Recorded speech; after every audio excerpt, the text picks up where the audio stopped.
much later, the moment she's done. Please, can you celebrate her one more time? Thank you.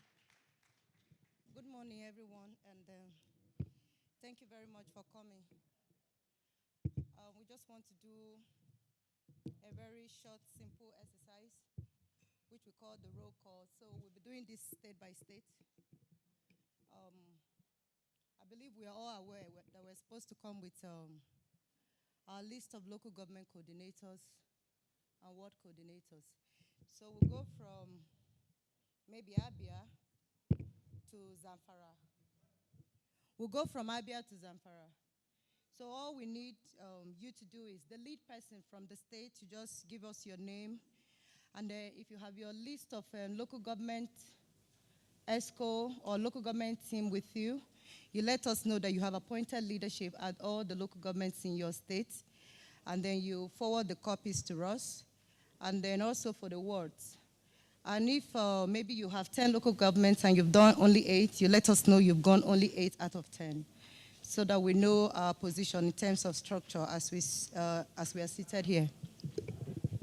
I don't know if we understand that. I'm going to Madam, no, Dr. Nweze, could you please assist me? Thank you. Okay, is Abia State here?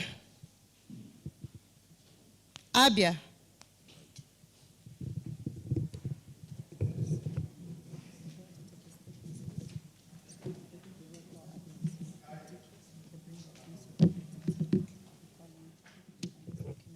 Is Abia State here? Adamawa? Or maybe we should start with the states that are available, then we can just...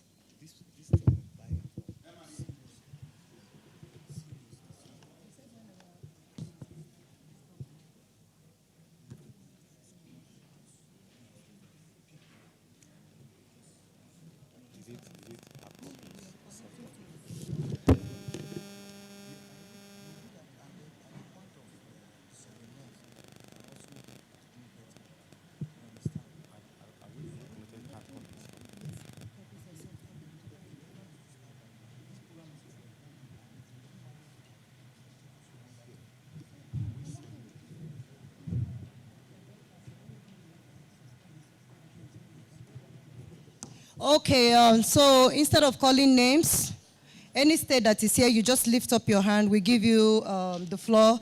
You bring forward your list of local government and ward ESCO. We tick you on the list, and then we'll go to the next state.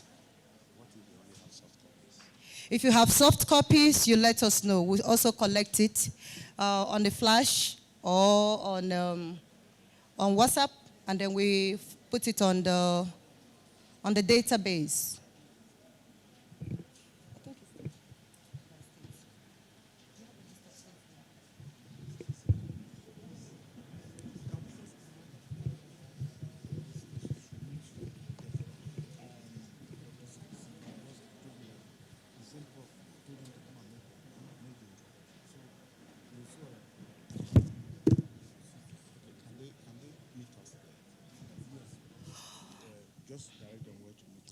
Okay, so we want to just make a little change.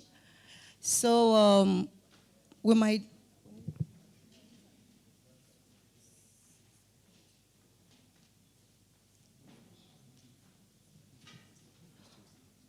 Okay, we are just going to go off the stage and sit right behind there.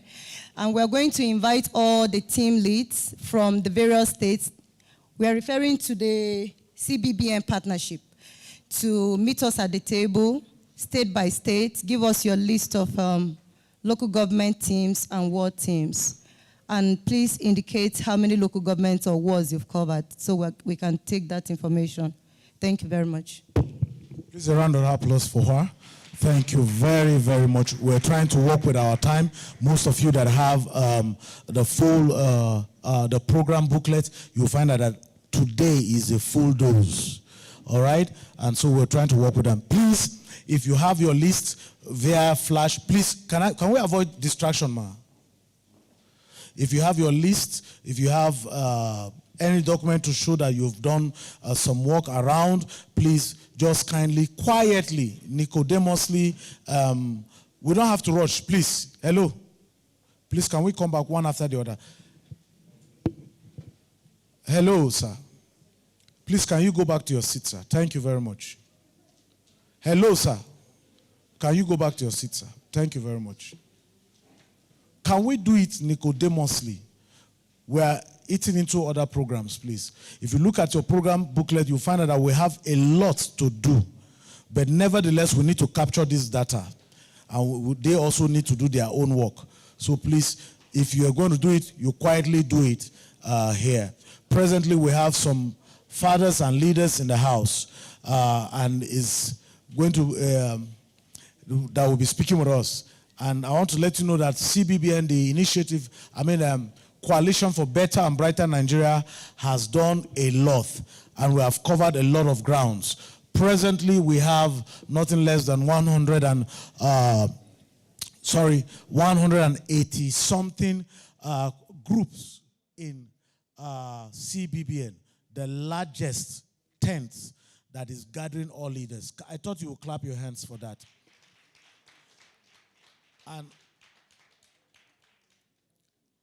among these groups, we have captured regional leadership in all the 6 geopolitical zones. We have captured all the regional leadership. And the last and one of the biggest that was added was the Afenifere group that are now part of the CBBN. I thought you would clap your hands for them.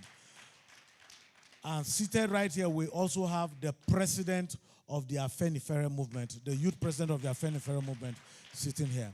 So we don't only talk, we prove points. All right? Now, to take us further, our leader is here, my boss, my direct boss, our father, the National Executive Director, IBBN, Nigeria, Reverend Dr. Chum Panchu, in short, CPC. Can you clap your hands for him as he comes forward to take the mic? Thank you very much. Keep clapping, keep clapping, keep clapping.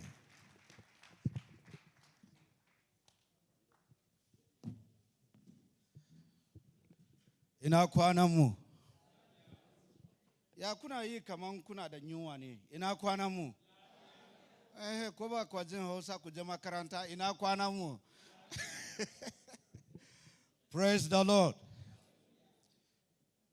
We want to declare this sitting with a word of prayers from the Christian and the Muslim alike.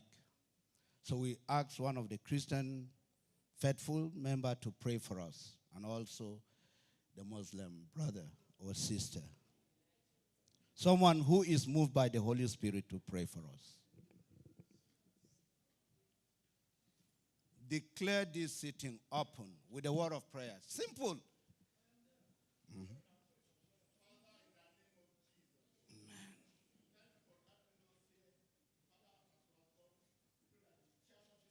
In the name of Jesus. We declare this occasion open in the name of God the Father, Amen. God the Son, and God the Holy Spirit. Amen. Can we have it from a Muslim faithful? Alhaji Kabiru. We give thanks to Almighty Allah for making this day a success already. As we are starting, we pray that everything goes in the way we want. And come February, we pray that all our efforts shall not be in vain. As we start, we end by praise. La hawla wa la quwwata illa billahi al-azim. Angama, let us clap for our great God. And today, by the grace of God, we are drawing nearer to the Nigeria of our dream.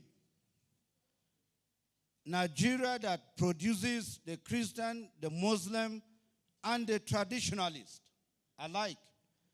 And we've been living in peace for centuries before this madness came in. And by the grace of God, we will crush this madness with the election of February 2023. That is why we are here. I am standing in here on behalf of all our leaders, from our father, the prophet, Dr. Isa El-Buba, and the vice of CBBN, Professor Haruna Dabin, the Director General, Baba Ambassador Haruna Medoki, the Deputy Director General is Honorable Pam Sindagyat, the National Director, CBBN, Chung Pam Chu, the Women's Wing, Ambassador Victoria Lord, and we have leadership in various platforms that constituted CBBN. And I tell you, all of you here, you are leaders. We have zonal and we have state coordinators down to the polling units. Today's program is a unique program. After this program, probably there may be no any training again before the election. And that is why we are going to sit tight from morning to night. From now till afternoon, during our lunch time, after the lunch, when we come back, till we close tonight. So take the advantage of the time that you have here, because you are returning home full loaded to go and do exactly what you will receive from this place. I am here to introduce us zone by zone. But before then, the IBBN, which I am leading, we have the General Secretary, Ambassador Tony Young. Put your hands together for him. We have shared the country into two, the South and the North. So we have our representative, Ambassador James Okocha. He's the one taking care of the entire South. And Gaza, he's the one taking care of the North. I think he's not here. We have many leaders here. If you are from the Southwest, can you be on your feet? Let us start from the Southwest. Southwest. Put your hands together for them. Monitoring and evaluation. You are here, ba? Shino Gang Zagaya. Kuzomna. Southeast. If you are from Southeast, let us see you standing. Yes, put your hands together for them. South.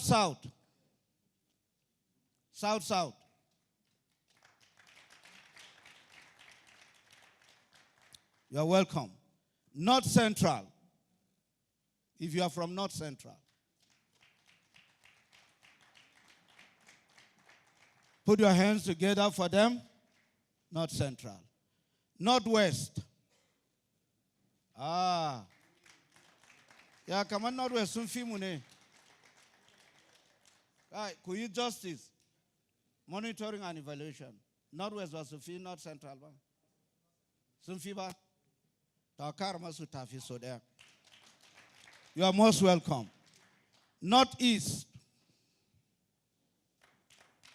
Okay? Competition, do yai baba. Put your hands again for them. Now, during our staying here, we want to be highly disciplined. We know this place is called Tower. It's a temple. It's a place of prayer. Please, smoking is not allowed in these premises. The premises is holy. We don't want anyone to go out there and buy a boya. Kunsang a boya ko? Nobody should go out there and buy any illicit drink to come and take in here. It is a temple. And this place is not a place whereby you are coming to chop somebody from the back. Don't castigate anybody. It is a place to make new friends. Can I hear amen for that? Amen. We are here to make new friends. My traveling around the world is any person that sits beside me in a plane, in a car, wherever place, in a restaurant, I would like to know you. So that at least let me progress in life. You don't know who will help you tomorrow. So as a body under CBBN, we want to make new friends here. We are brothers and sisters, both the Christians and the Muslims. If truly we are producing a brand new Nigeria, we should be different. The next thing is, if you don't know anything, ask. If you don't understand something, ask. We have available ushers that they can attend to you. We have many matured men and women here that you can walk freely to and then approach on any issue. They will help you. If you don't see food, wait for it. The food will come. We have enough food for everybody. In fact, there's no child here. There's no small child among us here. So even if you don't eat for one day, you don't have to cry. Is it true? It baffles me to see a grown-up person complaining of hunger. At least for one day, we can let it go. Yes? So if you don't see food, just wait. The food will come. Sometimes when the cook cooks and the whole thing finishes, they go back to the kitchen. But we have enough for everybody. If you are in need of warm water and the water is not there, exercise patience. We will get you the hot water. We want this training. At the end of it, let our father, the prophet, Dr. Isa El-Buba, be proud that he has people all over this country. And on your returning home, please and please, I heard the M&E said, if you have done your paperwork, the time is given you to produce it. Make sure you give correct information of what you have done. Don't exaggerate. Don't tell lies in reporting. Because by the time you said you have this, you have that, when the monitoring and evaluation goes to that place and see nothing, he will write what he has seen, not what you gave. So let your report be authentic report that anywhere in the world, when it is read, people will say of a truth, you have tried. And I'm standing here to tell us that even for you coming in, you have a plus. God will bless you. For you to leave your house and to be here, God is going to bless you. Nobody will go back the same. We are going back blessed in the name of Jesus. So with this, in no distance time, our Father is coming in to address us. But if there's anybody that is still downstairs, let them come in. Shalom. Check downstairs and see any participant down there, send them up. Let everybody come up. M&E, come and take. Clap for me now. I've tried. This work that I don't work here, this is a small work. Can you clap on for my father, my boss? Please kindly clap louder. All right, just to run through some of the announcements that have gone forth and some of the instructions we are expected to keep. Please, if you're here and your phone is on, can you please put it on flight mode or on silent, not on vibration. Please do that immediately so that you don't cause distraction. Whatever we're doing here is going on live, and it will look very unmature and unserious of us if we have phones ringing intervally, or you picking phones or picking call, and then the camera periscopes on you and see you picking call.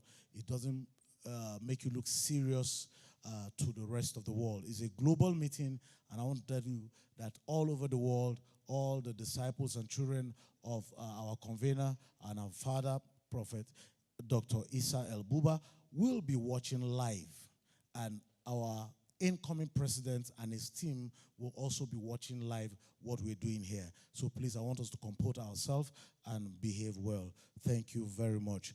Also, please, if you have any data, if you have what to do, we'll try to see how we can maximize our time so that we can do proper presentation state by state. If you have your data ready, please make sure you put them together. If not, you can also send to your secretariat from where you're coming from to give you a soft copy of your data. It's very easy. It's quite easy.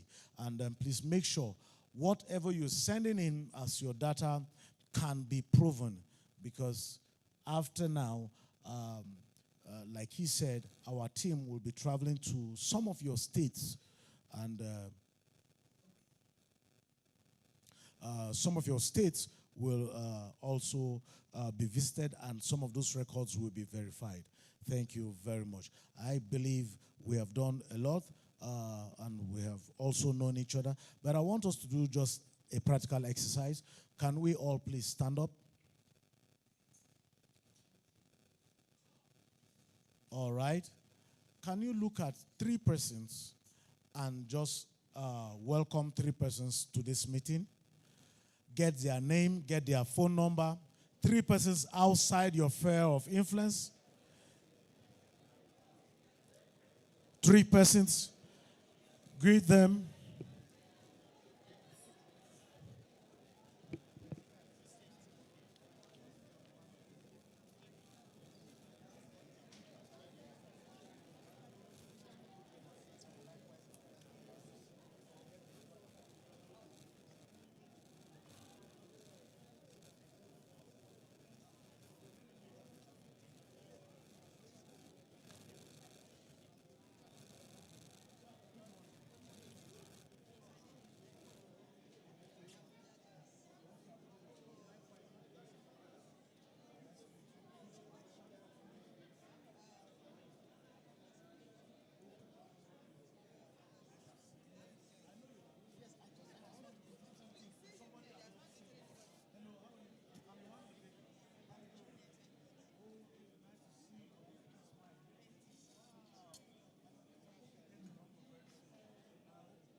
All right, please get the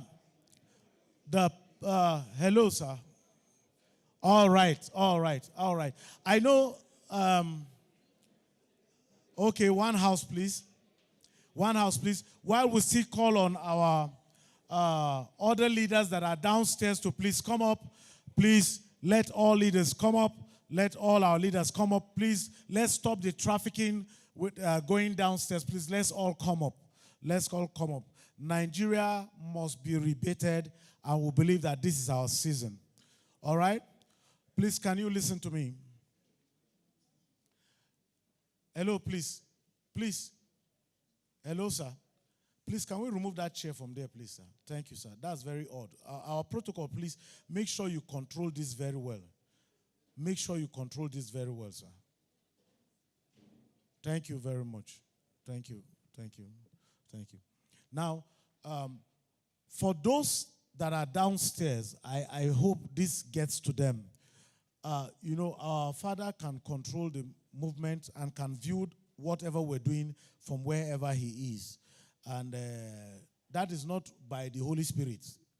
There are technologies that do that.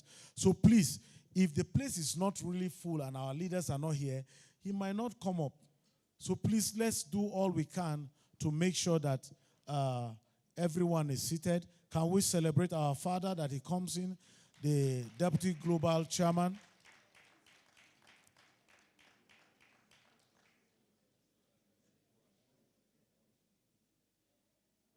Thank you very, very much. Daddy, you are welcome, sir. Our daddy, Professor, you are welcome also, sir. Thank you very much. These our leaders, as young as they are, have been working around the clock. And some of us that are older than them are sleeping. And if we see young leaders like this working, I think we older generation should work better, isn't it? All right, you understand the narrative. So please, we want all our leaders downstairs to please come up while we expect our father to give the the keynote address before we start. Okay. We have some groups that are here, and we started self-introduction. I would like to have the other mic before we take the national anthem. The other mic, if the other mic is available, please come to where you stop, and let's have a quick introduction. This way, sir. Hello, sir.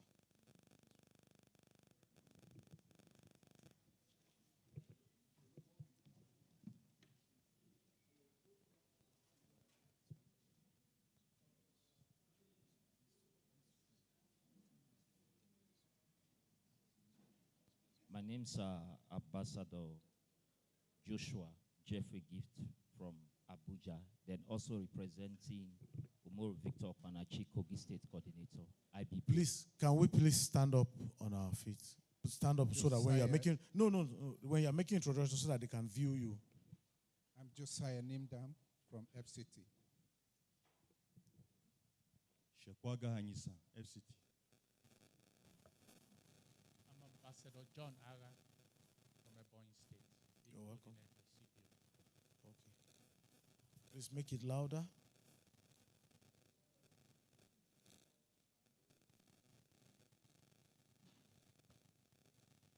Ella Indache from Niger State.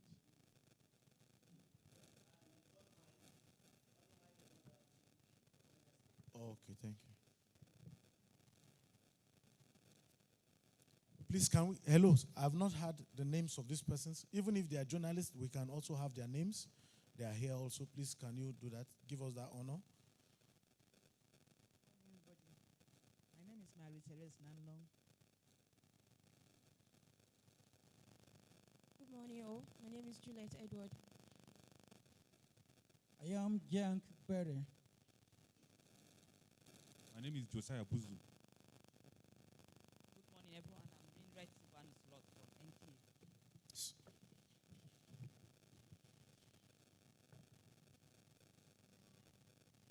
Good morning, all. I'm Dontin Ezekiel. Good morning. I'm Blessing Haruna. Johnny Moke, Cross River. Good morning, all. I'm Okoro Antonia. Good morning, all. I'm Emmanuel Festus, Delta State. Good morning, all. I'm Honorable Maigari Joseph Enan. Ishaku Yakubu, Borno State. Favor. Platt. Matthew. Can we all rise up on our feet as we welcome our father?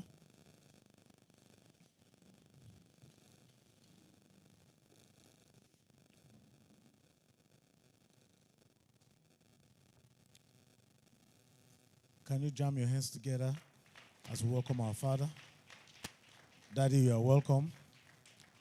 Thank you. You're welcome, sir. Yes, sir. Please, while standing on our feet, can we remain standing as we take the national anthem? 1, 2, go.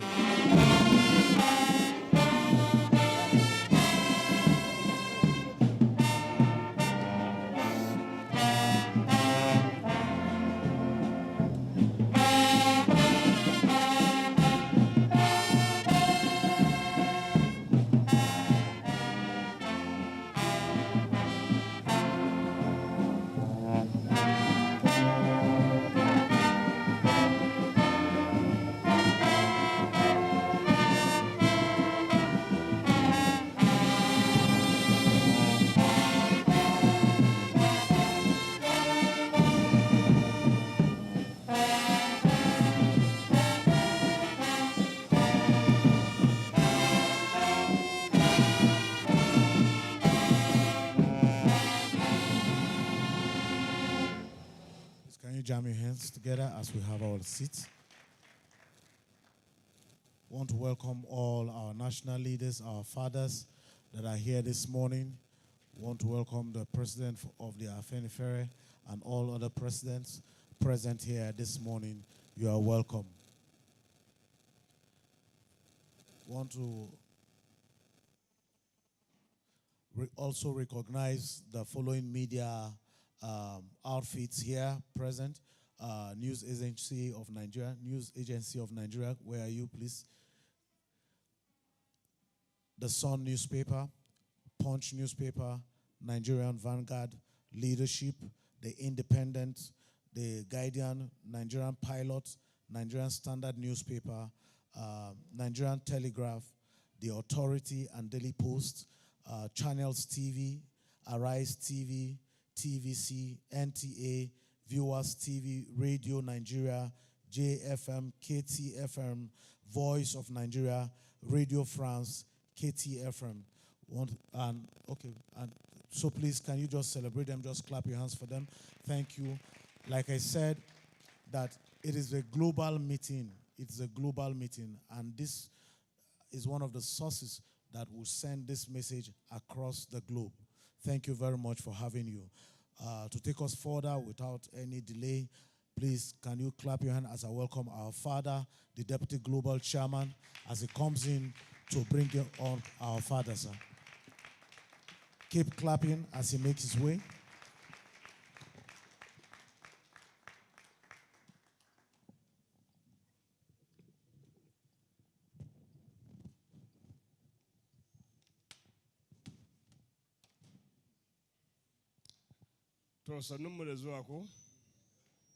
You are all welcome.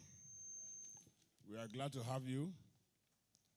We believe that you are going to enjoy this training, a very unique one that have been packaged together.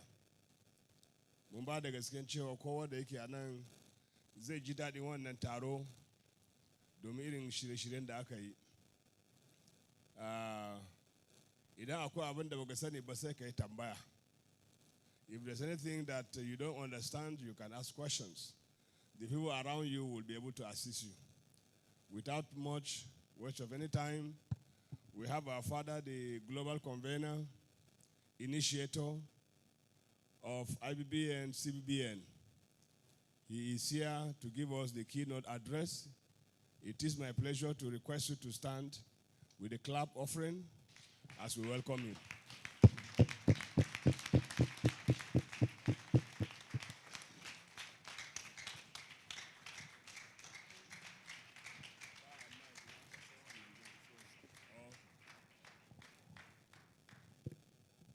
Thank you.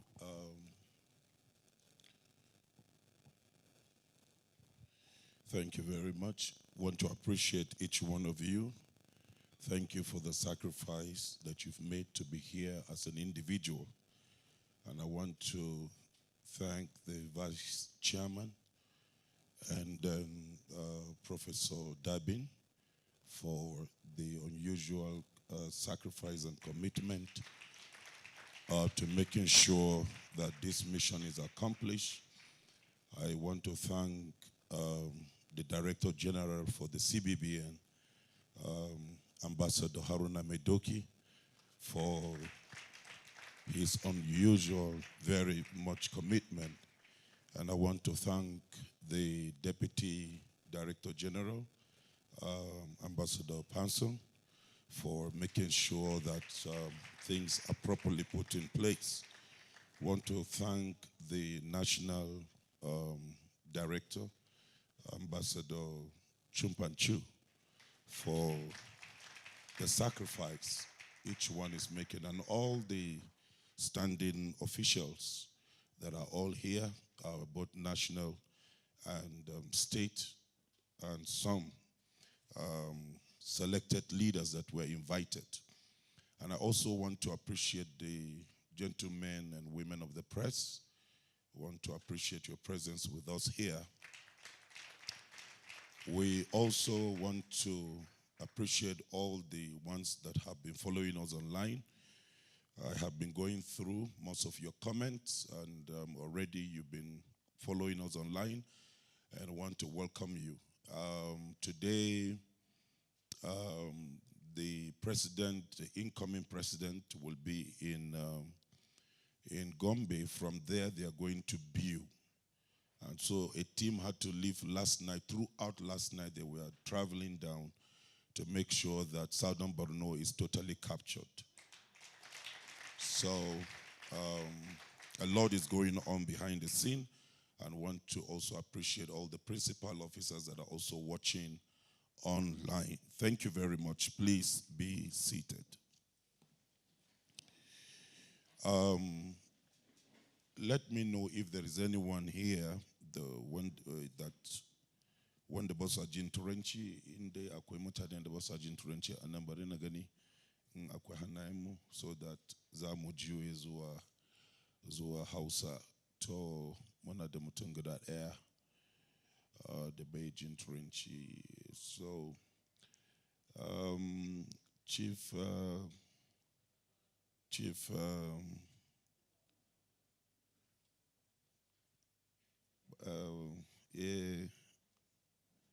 I think you will help in the translation, Ko? Okay, okay. Any of them? Inaike? To Abangenshi wako? Yawa. To Kazo Samako? So that Zaka Jews or Hausa.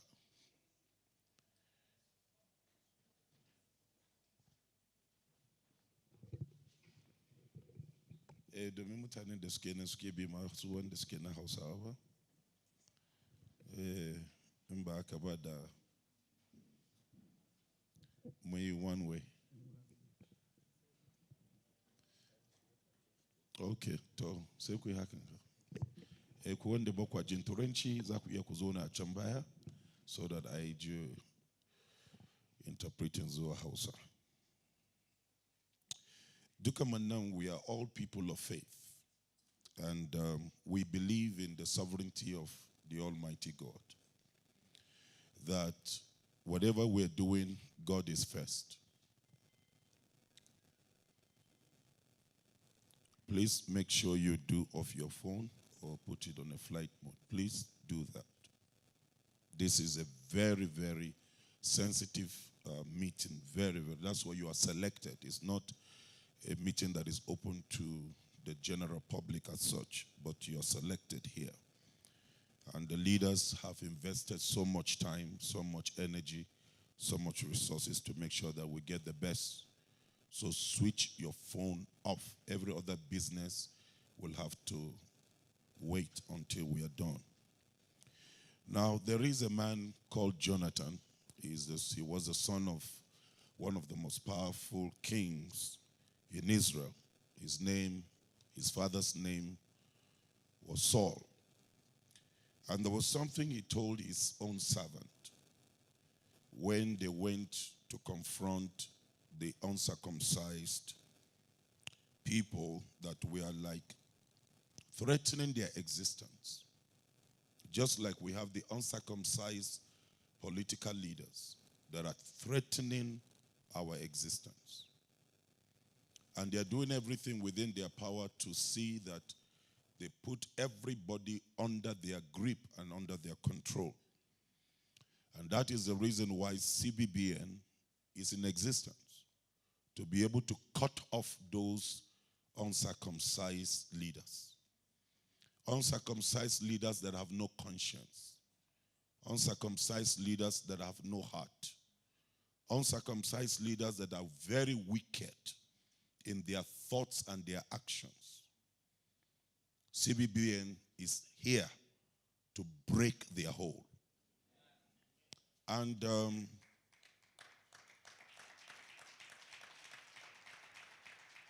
CBBN is here, like Jonathan told his servant, just the way we are. He said, God can deliver with one, and God can deliver with many. All that we need is God to help us.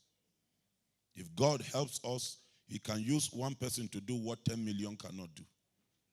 And that is the spirit that is driving the CBBM people.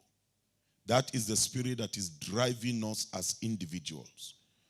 We as CBBN want to see the birth of a glorious nation. So, and if that is our focus, that's the reason why we are networking. The reason why we are networking is because it is the time. It is a time to redeem our nation. There are a segment of people who still do not understand what the time is meant for. So you see them in the campaigns or certain things just trying to think like the uncircumcised politicians. When they think about campaign, the first thing they think about is what kobo can come into their private pockets. How much can they make out of this? CBBN, by the grace of God, is here to close that kind of a door, that such people will have no entrance. And so, number one point, we serve God, the Almighty God. And God is a God that works with plan.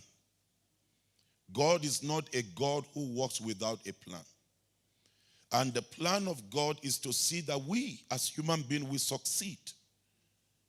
That's why we are toiling. That's why we're doing what we're doing for the past few years and few months.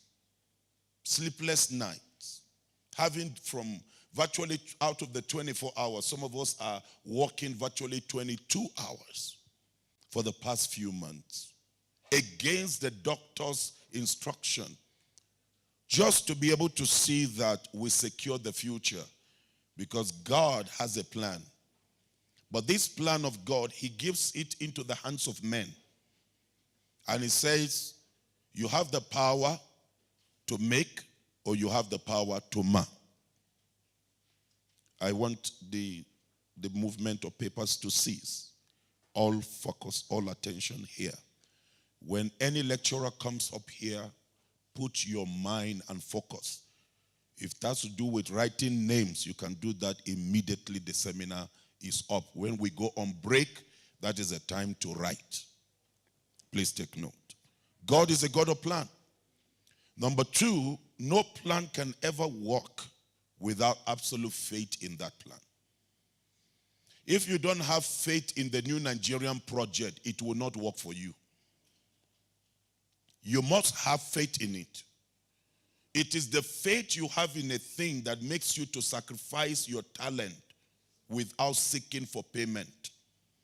To sacrifice your time without looking for applause. For people to clap their hands and celebrate you because you're giving your time. You know that you're giving your time. You're not doing it for anybody. You're doing it because you have faith in the project. It's not about title. Whether you call me A or you don't call me A. Whether you call me doctor, you don't call me doctor. It's not about title. It's about the faith that I have in a cause. Why should some of us be risking our lives even when threats have been given?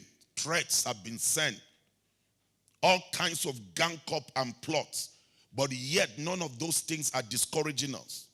We are moving up because we have faith in the new Nigeria. And the new Nigeria has come. It's not that the new Nigeria will come. The new Nigeria has come.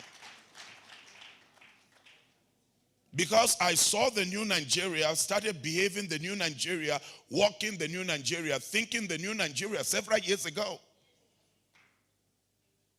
I didn't see myself in the old Nigeria 6 years ago, 7 years ago, when I was going around this whole country trying to set up structure where there's no structure against these evil, uncircumcised politicians. I saw the new Nigeria. For the past over 2 years, I have not stepped to any airport, international airport. I turned down all international meetings. I said, I'm not flying out of this country. We will dig it out. We will fight it inside. So when you have faith in a thing, Jesus told us something as people of faith. He said, if you have faith like a mustard seed, you will say to this mountain, move. We are seeing a lot of mountains that look very impossible to deal with. But ladies and gentlemen, every one of us here, we are more than enough to crush those mountains. They look very huge. They look very big. They look very intimidating. But he said to us, if you have faith like a mustard seed, you can imagine how small a mustard seed is. A mustard seed is so small compared to really to Beneseed. But he said, if you have faith like that one, you will move the biggest mountain. And by the grace of God, by the power of the Almighty God, not in our human strength, but we lean on the power of the Almighty God, that the mountains of PDP, the mountains of APC, presidential candidate, Atiku, Asiwaju, or whoever, those mountains are going to crumble.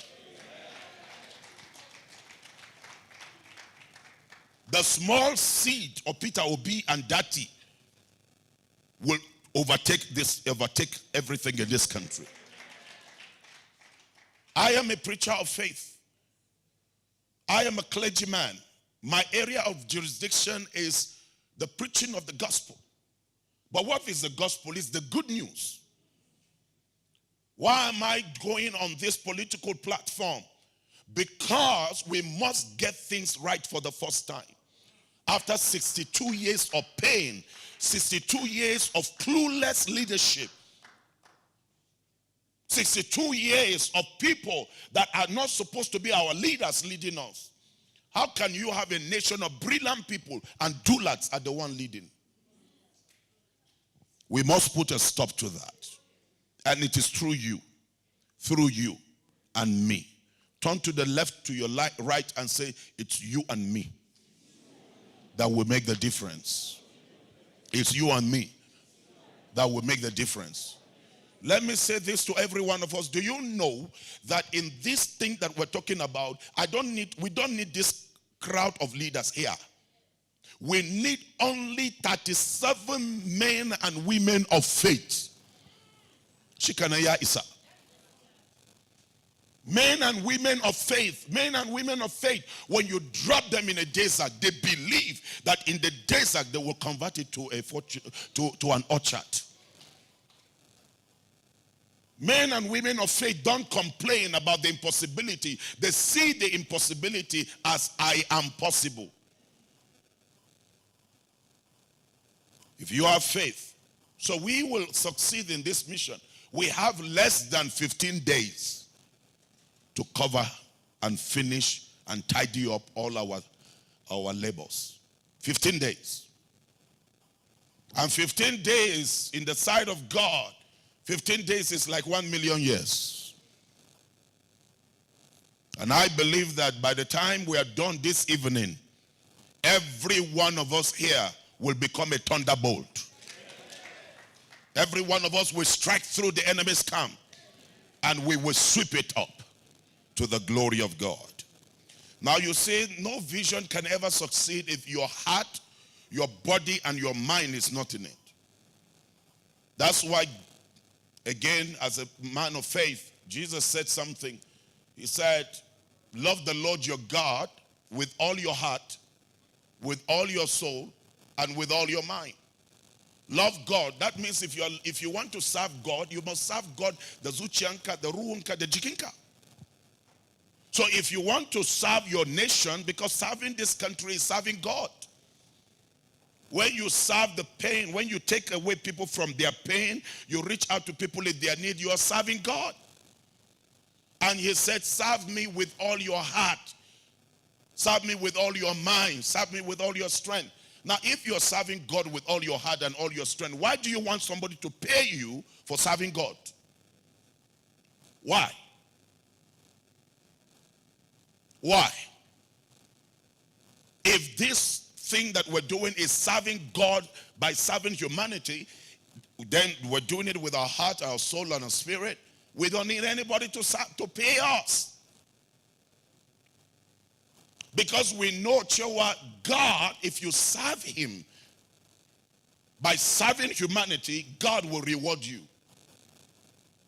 And I tell you the truth, nobody ever served God and God has ever left the person deserted. God is a rewarder. And so I want to encourage you, let's serve in this mission of recovering Nigeria with our heart, with our spirit, and our body. I was following by my equipment, and I was listening to some of the moderators here, talking to one or two people.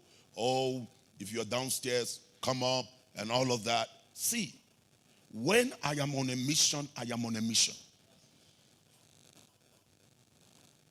I don't need anybody to tell me, come up and be in the meeting. What brought me here? Why did I leave my house? If I want to spend time and be well in a way and all that, why did I come? When you're doing something, do it with your heart. Do it with your emotion, your mind. Let everything be centered on it. It's just like somebody who will come to this strategic meeting and then you see him looking through his phones and then chatting. I mean, you're undoing yourself. Let all our mind be together that we will be able to get the right thing that we need to have to be able to salvage our nation. Every vision has a time. But in the game, I'm going to get scared the truth. There is a time to fight. There is a time that there will be no war. And the time you need to fight, fight. And when there is nothing to fight for, then there is nothing, there's no need of you trying to steer yourself to go and fight. Everything has time. Everything has season.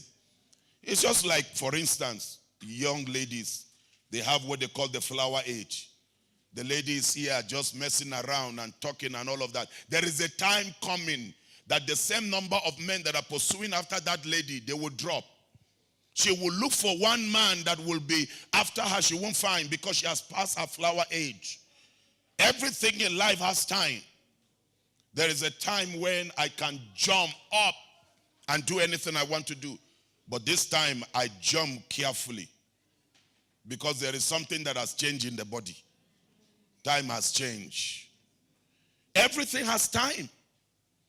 If there is any other time we will need to fight and recover the soul of Nigeria, is now. After this one, there will be no another time. Let me be honest with us. After this time, when you look at Chikuma, say another 4 years. We can't afford to be under men like Tinubu and Asiwaju. Is it Asiwaju now? And Atiku. You have seen themselves exposing themselves. Allah answer do I go. But one day, one so the council, soon after the council, I would say, Kema Shaine, Ke Baraone. I took K Satan Kayapi now. Ke I na Kadapi now. To happen this again. She obi kumafa Babu.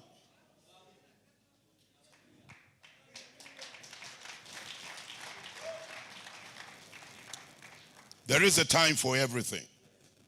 And let's all be together that in this time we need to strengthen our state leadership of CBBN, make it strong.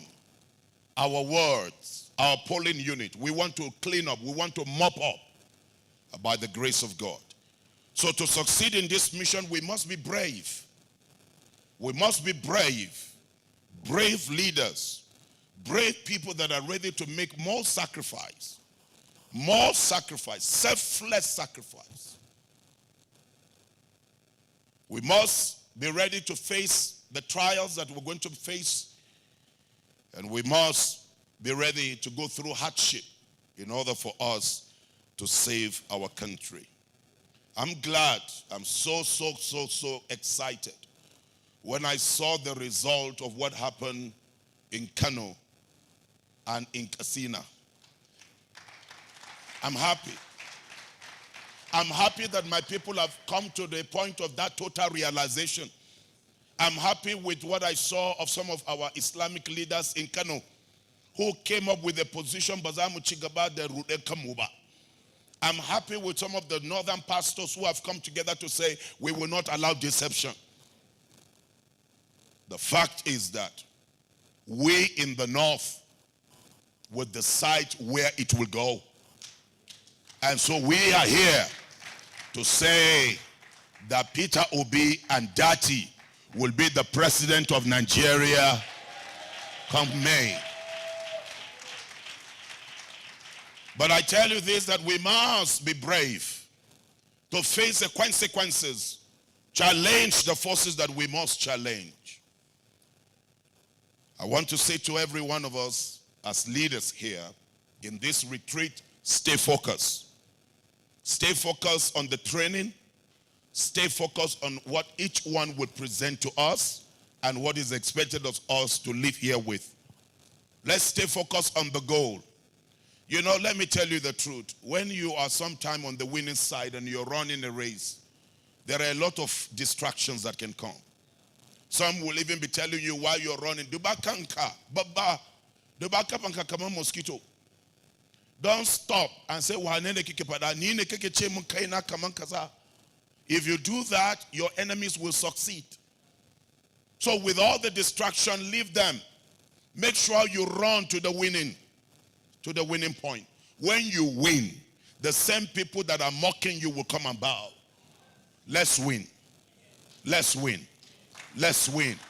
Let's win. Don't think about what anybody is saying.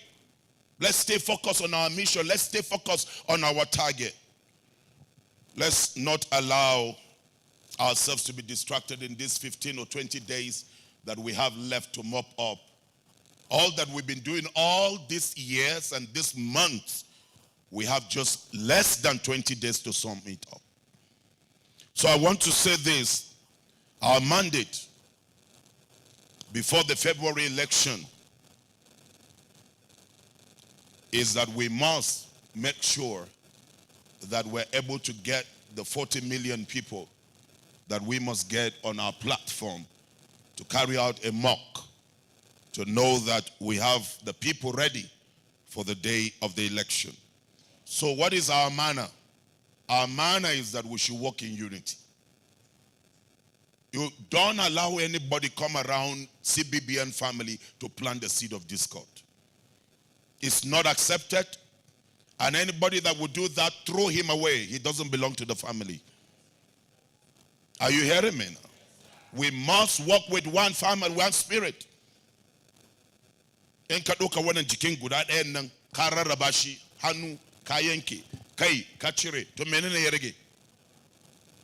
Even though we are functioning differently, but we are all meant for one body with one mission. Number two, respect the chain of leadership. Let's respect it. We have chain of leaders in the CBBN. Let's respect one another. Let's be able to show that we're truly a new breed without greed. We're a new breed that show the example to the Nigerian people. And that's the reason why here we are all sitting down as people of faith. The Muslim, the Christian, the enemies or whatever, we are all here together, sitting as people of faith, having faith in God. We are showing to Nigerians this is the way to live. That the way to live is to live as a united nation. Let's respect the chain of leadership. When a leader comes up here and gives us an instruction, let us as a family take that instruction and work with that instruction. And then let us be honest and accountable. One thing that is a very expensive commodity in this country, the Nigeria of yesterday, is honesty. But right now we are in the new Nigeria. And so I believe that every one of us will be honest with ourselves. We'll be honest with one another. I tell you the truth, I don't want to go over it, but some of the reports we got of certain things that happened in some of our campaign programs and campaign plan for the rallies, it's disheartening. To hear the level of dishonesty, the level of cheat, Let's take, for instance, apart from the area of financial greed, let's take, for instance, what happened in Kano. If it is not because God is with us, some people would have made us to fail. The governorship candidate of Labour Party in Kano did not attend the rally because the rally was not held where he wants. But you see, it's not about him, it's about the project for a new Nigeria. And if it is about the project for a new Nigeria, and the principal said this is where we will hold it, is for you to flow. It's not about you, it's about the project. All that we're doing here, it's not about us, it's about the project. Let's be honest with one another. But we thank God who never put us to shame, that the rally in Kano was so outstanding. Let's be accountable. See, we have faith that as we're moving, we don't have all the millions and billions, but as we walk by faith, God will be making provision for every step we take. Our faith is not in the hands of men.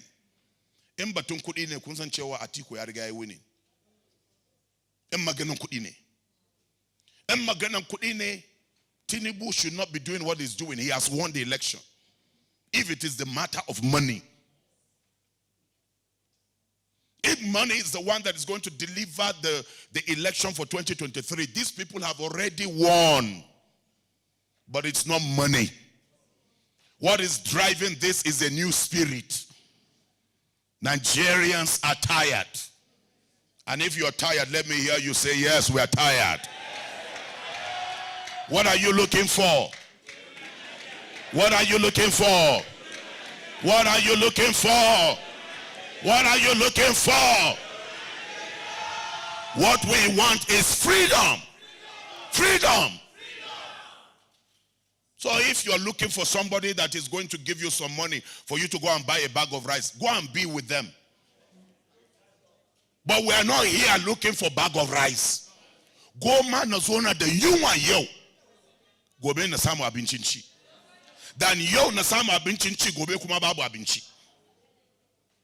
It is better for me in life. This is my principle. It is better for me today to walk on foot and secure tomorrow that I can drive a car than to drive a car today and tomorrow I start walking on foot. It's a movement that men and women are called by God to serve. So finally, I want to say this. Every lesson that you hear, implement it. Let's be prayerful. We know that without God, we can't succeed. Let's be prayerful. God on our side, success is on our side. 24 hours, there are people that are trying to make sure that they break into our ranks.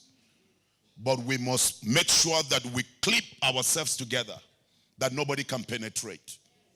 I want you to hold the person by your left and by your right and say, let's hold our hands together. Together, we shall rise up.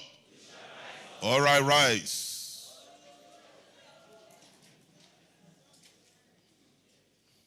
All right, say it louder. We will not allow anyone to break through our ranks. We are a moving train. There is no reverse gear. We are going to conquer for the new Nigeria. We are a new breed without greed. We are a new breed without greed. We are a new breed without greed. I believe you will conquer in your territory. I will conquer in my territory. And together, we will make the difference. We are the hope of Nigerians. We are the hope of Nigerians. CBBN, we have all it takes to deliver this nation. We have been empowered, energized to conquer. We are the winning team. We will speak with one voice, with one mind, and with one heart. From now, I am your partner in progress. Together, we shall be. Together, we shall be in Abuja. Together, we shall see the swearing in of a new president without greed. President Peter Obi, Vice President Dati Ahmed.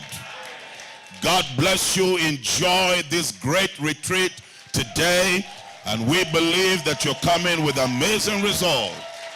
Thank you, thank you, thank you for the sacrifice and the willingness to obey. We love you so dearly from the management team, and I tell you the truth, each one of your state, you will be the governor, taking over, taking lead of that territory to the glory of God Almighty. God bless you. Thank you.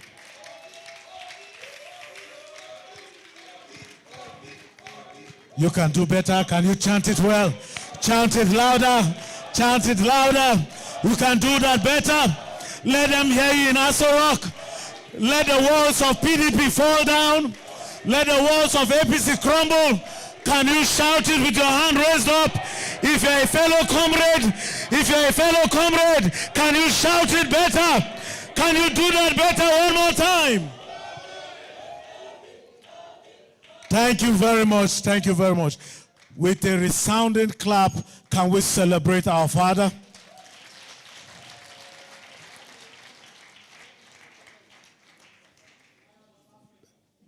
Yes, the Lion of Africa have spoken. Daddy, I want to thank you one more time for this word. Each time your word comes forth, it energizes us and it gives us the courage to do better. And we know that after this training, this evening, we'll be going throughout our cities and our locations to make sure that we conquer our individual states and our individual communities for the election. And as you have said, coming 26th of February, we'll all be celebrating our Christmas, either in our various states or together in Abuja. Thank you very much, sir. Can you celebrate our Father one more time? One more time. All right, please want to take this following announcement before we go into our first lecture. All protocols observed. Want to appreciate all our leaders that are here this morning. Thank you for coming, and we appreciate your sacrifices. All the leaders that are here from different groups, want to thank you. Please, we want to have one house. Can we please maintain order? Can we please maintain order? Be silent a little. Want to also appreciate our own media team, the El-Buba media team that have been streaming live. They will be streaming, or they have been streaming live. Thank you very much. Can you clap your hands for them also? We love you and we appreciate your good work. Quickly, if you have your writing pens and other materials, we are going straight into the first lesson. Our media team, are you ready?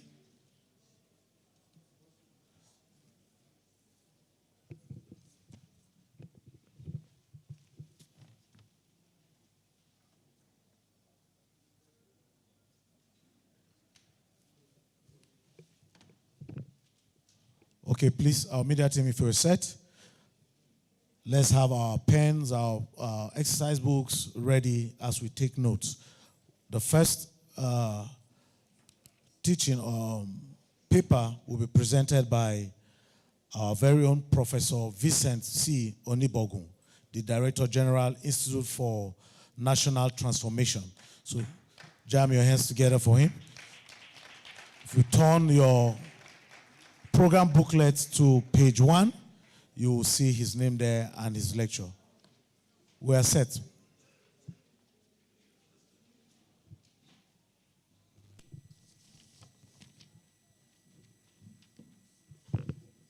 Thank you very much. The guest lecturer is coming to us online. So it's important that we are very attentive. Currently, he's outside the country. He's a fairly very busy man. He tours the world, but he's been following us since the program started. So I hope the media team will have his slides ready. And have we made contact with him? All right, so he can come on board now. Thank you very much. Okay, good morning, everyone. Can you hear me clearly?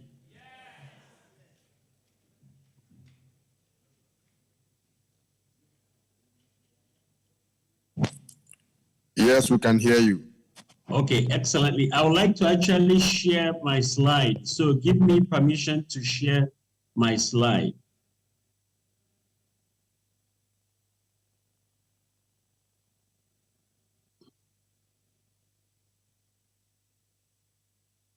I want to share my slide. I want to share my slide. Give me permission, please. That's not my slide. That is not my slide. Give me permission to share my slide, please.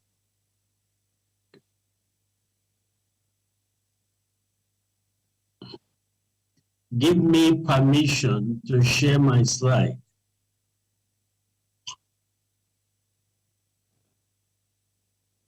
Do I have the permission? I still do not.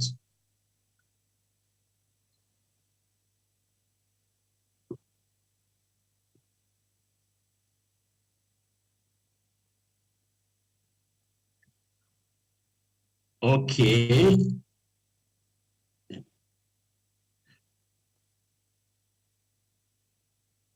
Please give me permission to share my slide. Or otherwise put up my own slide, which you should have.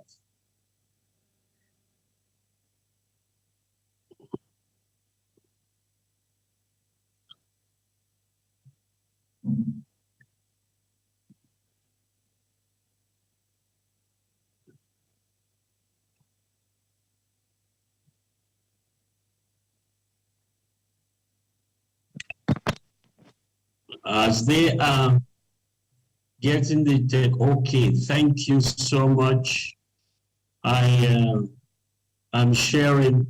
Good morning, everyone. I want to, from the depth of my heart, thank my brother, my very special Prophet El-Buba, the convener of CBBM.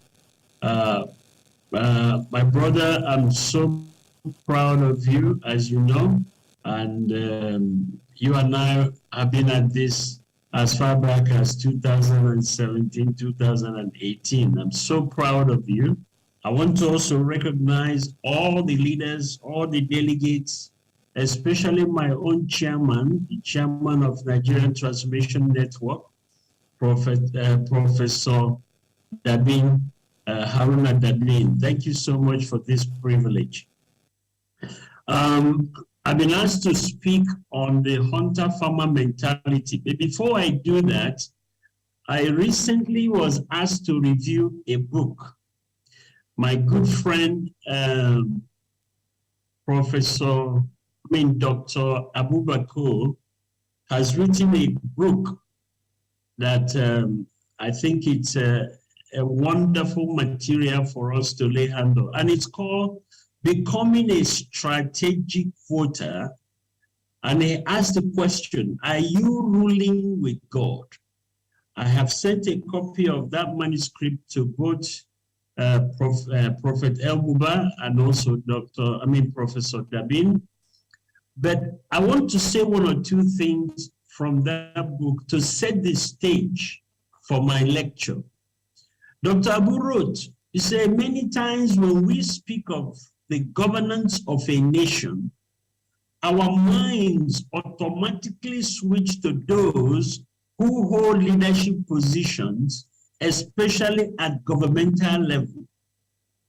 However, the ones who have the biggest responsibility in the governing of any territory are actually the voters.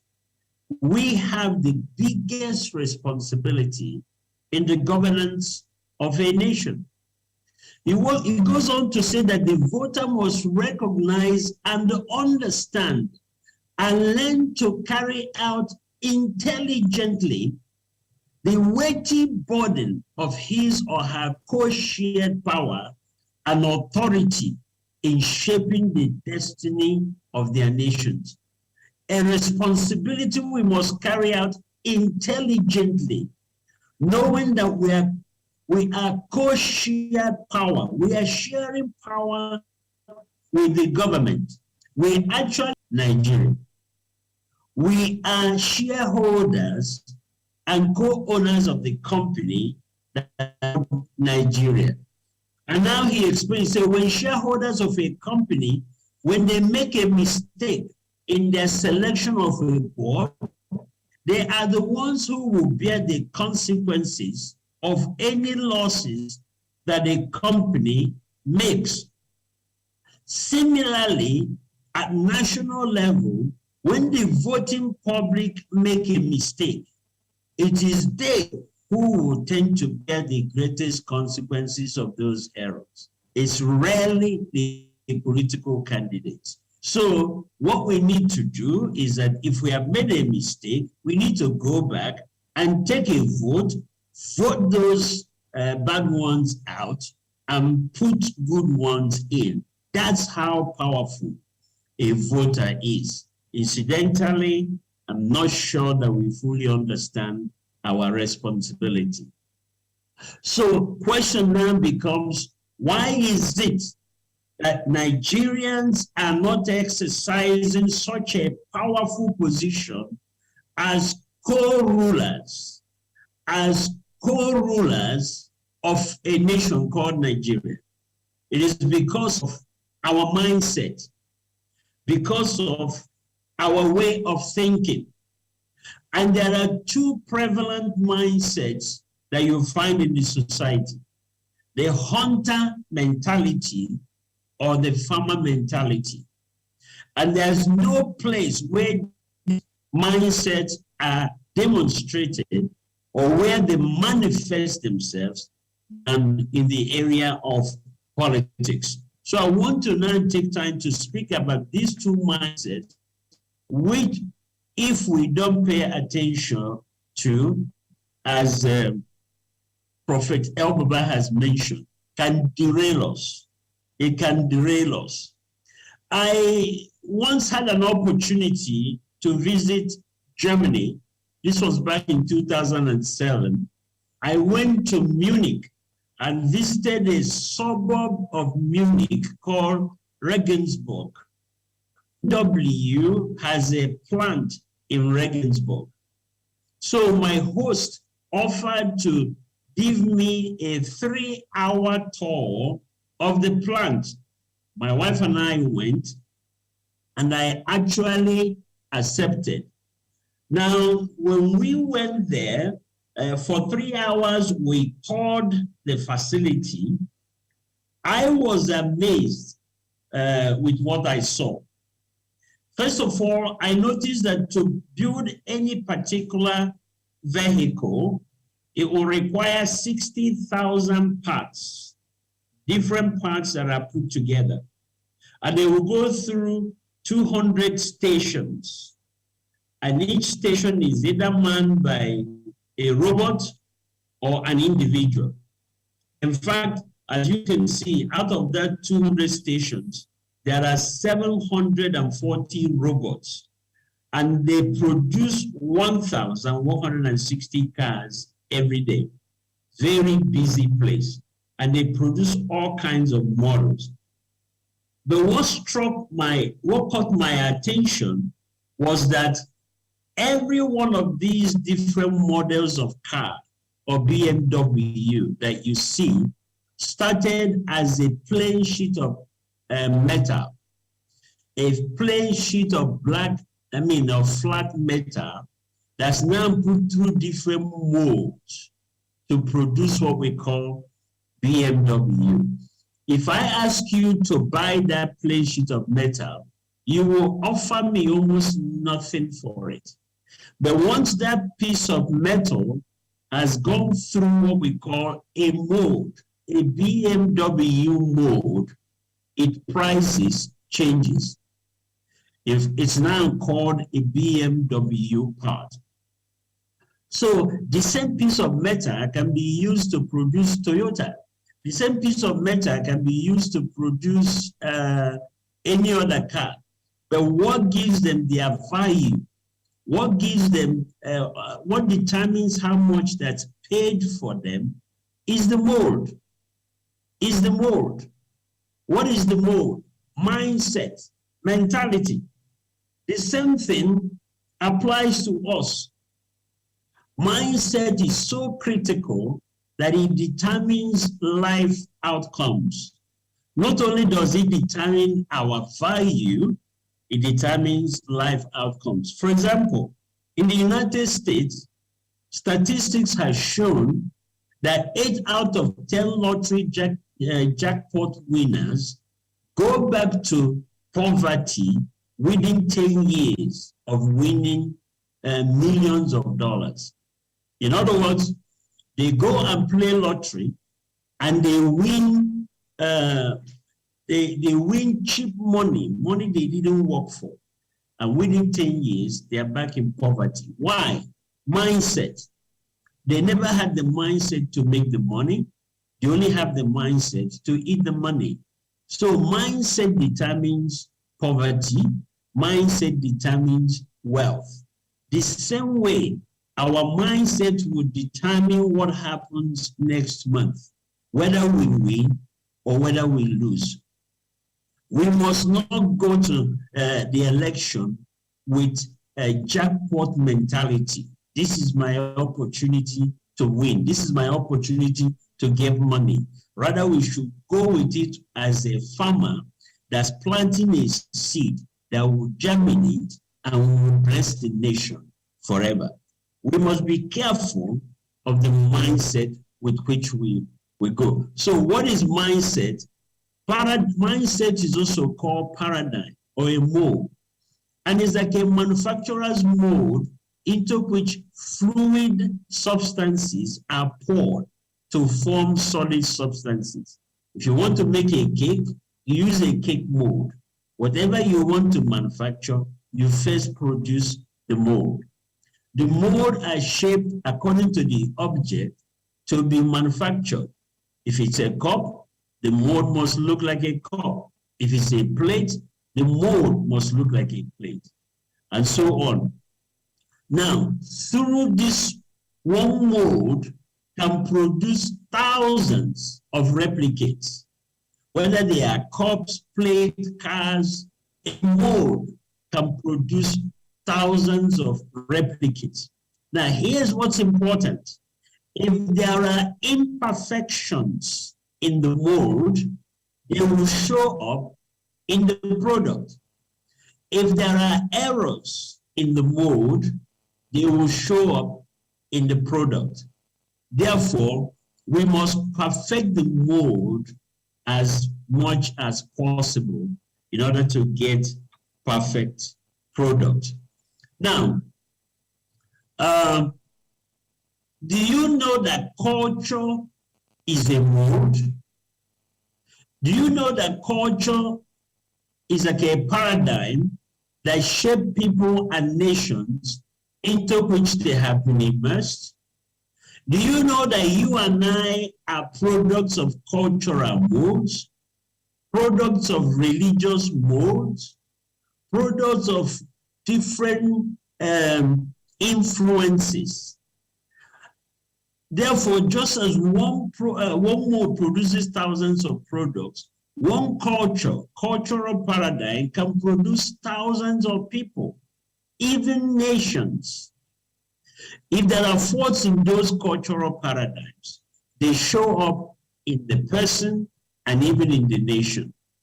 You and I must admit that as great as Nigeria is, there are some error there are certain things that are not right about the way we have been raised culturally. Corruption, nepotism, these things have literally ruined Nigerian politics. They have not allowed us to build one Nigeria. It has actually resulted in the building of cliques, different groups. We are all products of cultural and religious mold. And I'm not saying they are all bad, but if we don't examine those molds to keep what is good and discard what is bad, if we don't do that, we will never become one. We will never gel together as a people. So a mindset is a mental paradigm that produces the way we view and see life. Our cultural molds determine how we view Nigeria. Our religious molds determine how we view Nigeria. People that have a mindset of scarcity will only see scarcity even when the environment is abound with wealth. For example, I once interacted with an Israeli who has lived in Nigeria for many years. He said to me, Nigeria is so full of opportunities. He said, everywhere I look, I see money, I see business. But ask a Nigerian the same question. They will tell you that everywhere I look, I see problem. Because our mindset has taught us to see problems, not opportunities. A mindset that sees scarcity, as a mindset of scarcity, will always see scarcity. So even in this election, they won't see it as an opportunity to build something that lasts. They see it as an opportunity to make money because there may not be another one for a while. A mindset of scarcity. But another sees it as an opportunity to build a government that will develop the nation, to build a government that will move us forward. What is that? Mentality.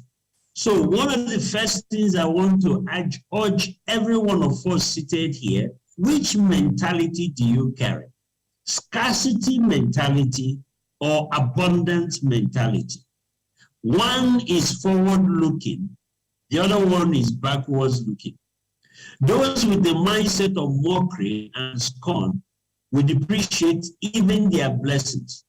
Even this opportunity God has given us to bless our nation, to be a blessing, some people will mock it and consider it as politics as usual. So we're challenging all of us. Let's go into this election with the right mindset. Don't go into it as a farmer, as a hunter who is looking for something to kill and eat. And you don't care if there's anything tomorrow. You don't care about the future. But we should go into this election as farmers who have seeds to plant, to nurture, expecting a harvest, expecting a new Nigeria, a Nigeria that will bless all of us and bless our children. Let me take a few minutes and go through the specific characteristics of these two kinds of individual, the hunter individual and the farmer individual. The hunter, first of all, has the ability to locate a prey. Hunters are predators. They have a good nose. They know where the money is. They know that money has been released. And they know how to track that money and find out where it is. They will pursue and they have physical stamina to pursue. Some of you, I'm sure, may have been hunters when you were growing up. I hunted with my catapult and everything. They possess the stamina to pursue and to with dogged determination in order to kill the animal. Number three, they have the ability, when they come close, they are sharpshooters. They know how to aim carefully and to kill the animal. And of course, when they kill, they know how to bring it home. If you look at all this, some of us will follow this election with the same mentality. Money has been released. Has the money come? Yes. Immediately the money comes, they start chasing it. And of course, their aim is to get their own portion or even get whatever, not to use it for what it is intended, but to divert it to their own personal gain. We cannot afford. This mentality has destroyed Nigeria. This mentality has, in fact, this is actually what we're trying to address. This is the mentality we're trying to remove.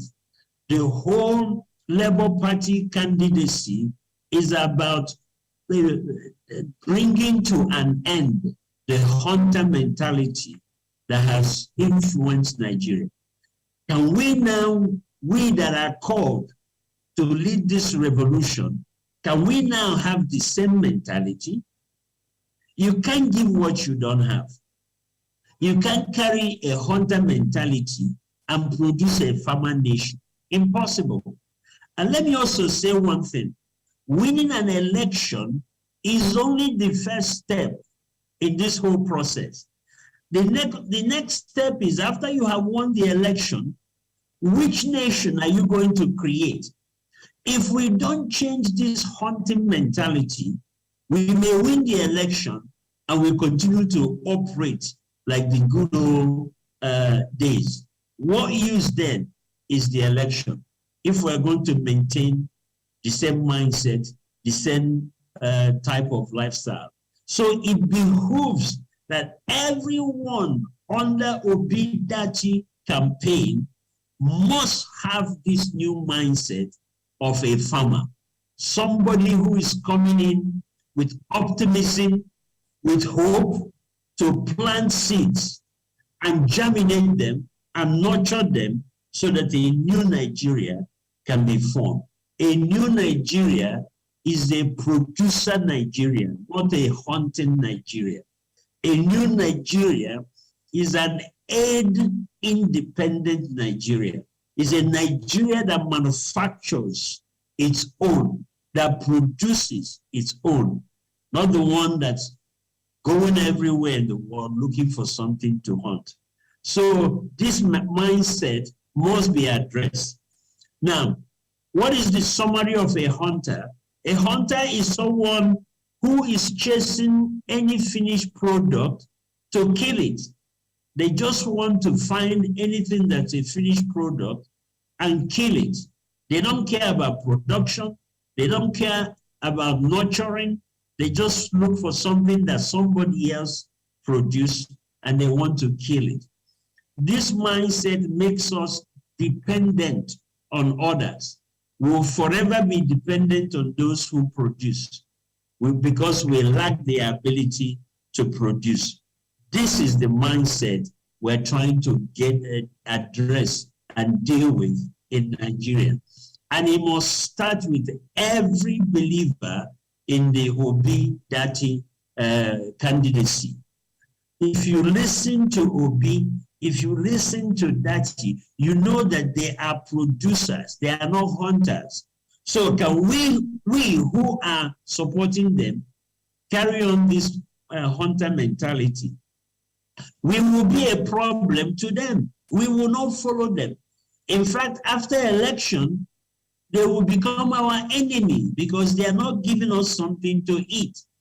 They are going to invite us to produce with them. They are going to ask us to work with them. And if we don't change our mindset, there's going to be a problem. So who is a farmer? A farmer is a nurturer of ideas. This new Nigeria is yet an idea.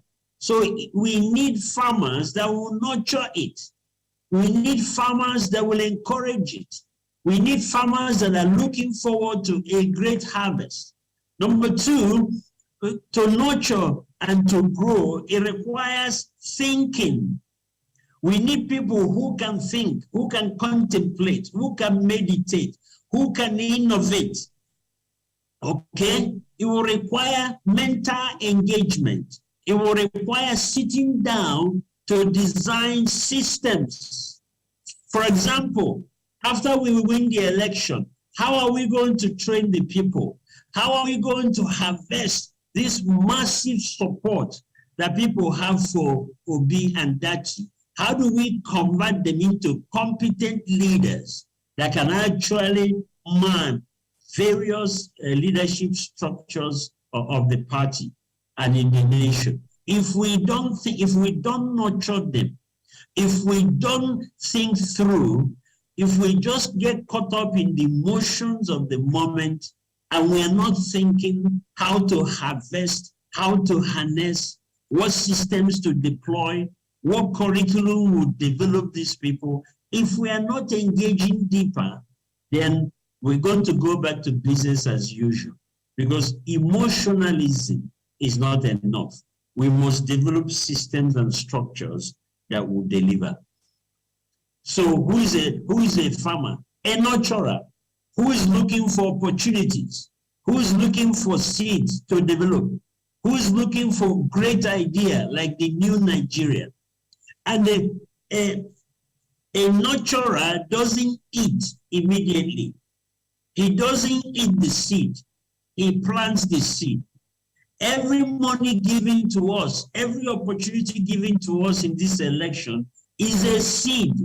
Don't eat your seed. If you eat your seed, you will go hungry tomorrow. But if you nurture your seed, you plant it, you water it, you weed it, you allow it to grow, tomorrow there will be plenty to eat. A hunter eats the seed and gets hungry. A farmer plants the seed and nurtures it to harvest, and then they eat plenty. So the question is whether we should eat or not. We should eat because we need to eat to be alive.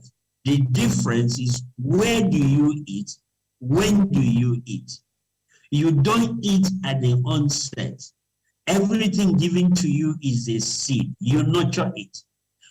But when there is plenty of harvest, all of us can eat and enjoy.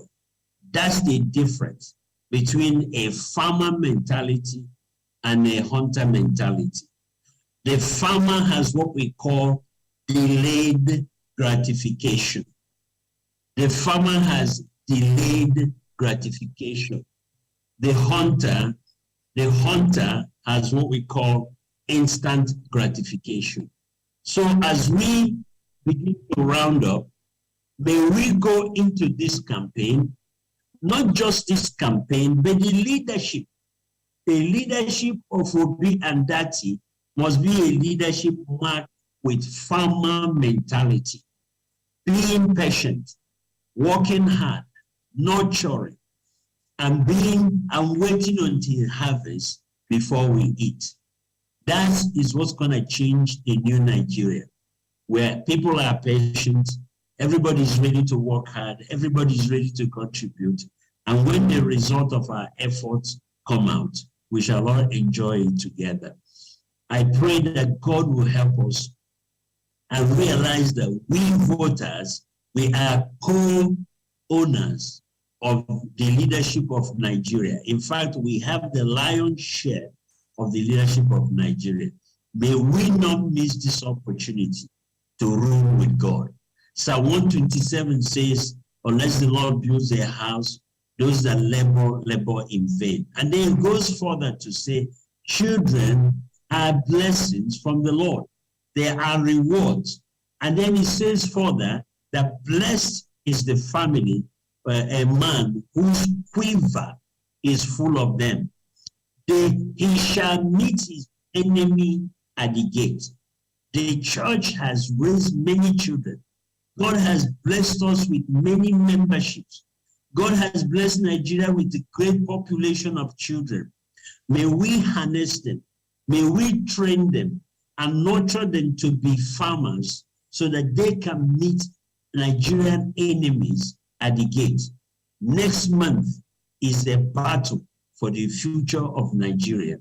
May our children show up at the gate to defend Nigeria. Otherwise, what is the meaning of all the membership? What is the meaning of boasting that I have 1,000 members, 20,000 members, when we cannot mobilize them in the day of battle? Next month is the day of battle. Let's get ready with the right mindset, a farmer, patient, nurturing mindset. If we do that, not only will we win the battle next month, we will have the right mindset to now build a Nigeria of our dream. Thank you so much, my friend and the convener, Prophet El-Buba, for this opportunity. Thank you, all the leaders, and thank you, my chairman, for this privilege. I'll be around to take questions if there's any need for that. The Lord bless you. Can you celebrate one more time? You can do better, you can do better. If you're a farmer and not a hunter, can you clap better? If you're a farmer and not a hunter, can you do better? And if you know that you will not eat your tomorrow today, can you clap more? Thank you. Please want to indulge us. I know a lot of us have questions to ask, but we'll be taking those interventions after the last paper. So without any delay, can we, with the clapping ovation, welcome the next speaker, Honorable Pamsin Daggett, the CPO National Coordinator. You can do better, you can do better, you can do better.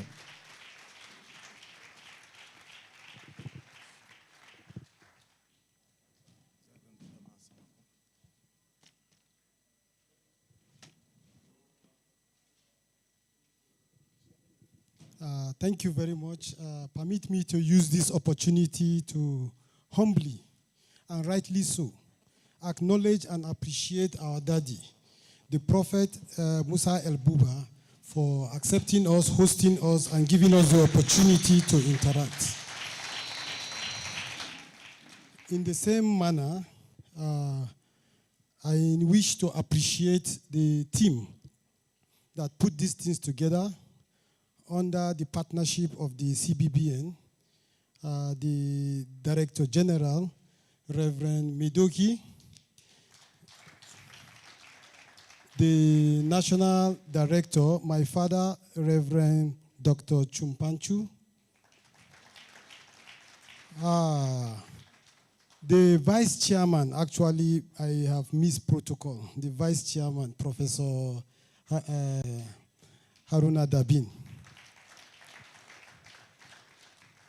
It's equally my pleasure to appreciate the more than 145 conveners of support group that found me worthy and elect me as the national coordinator of the Conveners Hub, CPO. I appreciate you. I equally appreciate each and everyone that is here. Ironically, today, I will not be telling you anything new, but rather, I will be writing and reflecting on the issues that you have known.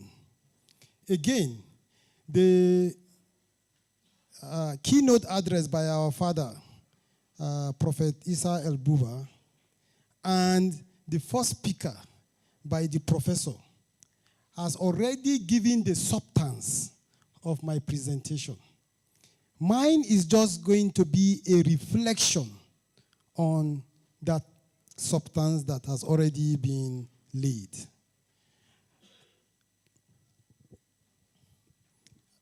Is the slides on?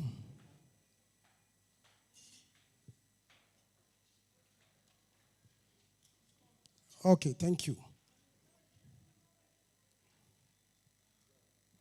Okay. In all the speeches from the prophet and heavily laid by the professor, the last speaker. He talked about the right mindset. The right mindset. The mentality. That is what is in the head. And today, I will be talking of that mindset in a tag, regenerational consciousness. Consciousness is that mindset. Is that mindset that triggers something in you to make you take action.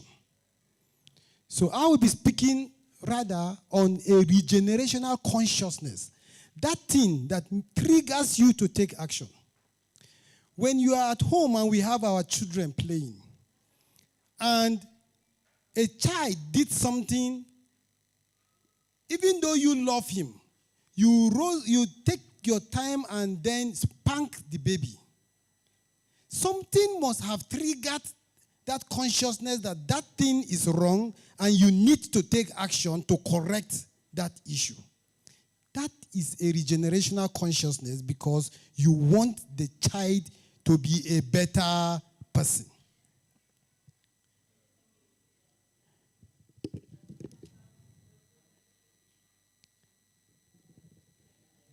Consciousness is the key for everything. Consciousness is that thing that makes you to take that action. The next slide. Regenerational consciousness, on the other hand, is that realization that triggered action. If you realize something and you didn't take action, then it has not reached that insight or you have not developed that mentality that makes you move in order to change the course of that thing, good or bad. I have taken time sometimes back, but I just felt as a reflection to talk about 3 Bible characters. One is Moses. For those who knows the story of Moses, he lived in the palace, in the Pharaoh's palace. But he grew up with a regenerational consciousness that he is an Israelite, not an Egyptian. And when he saw an Israelite being maltreated by an Egyptian, that consciousness triggered him to take action. And in the course of taking action, he had to defend the Israelites to the extent of killing that Egyptian. And that cost him his comfort of living in the palace to go and live in the desert. But if you know the story so well, you will realize that that consciousness remained with him and he did what was needful. He was able to get the Israelites out of Egypt to the promised land. Consciousness, regenerational consciousness. Another good character I would like to talk about is Esther. Esther, equally, was living in a palace. She's the wife of the king. But she realized that her people were about to be massacred and she needs to take action. And that action can cost her life. But she took the bold step, went forward, met the chief, and then it is the scepter of the king that is the difference between her being alive and being dead. Regenerational consciousness. But the one that I would like us to reflect more is a Nehemiah. At the time of Nehemiah, there were priests. Ezra was the priest of the people of Israel. So he communicated with God on their behalf.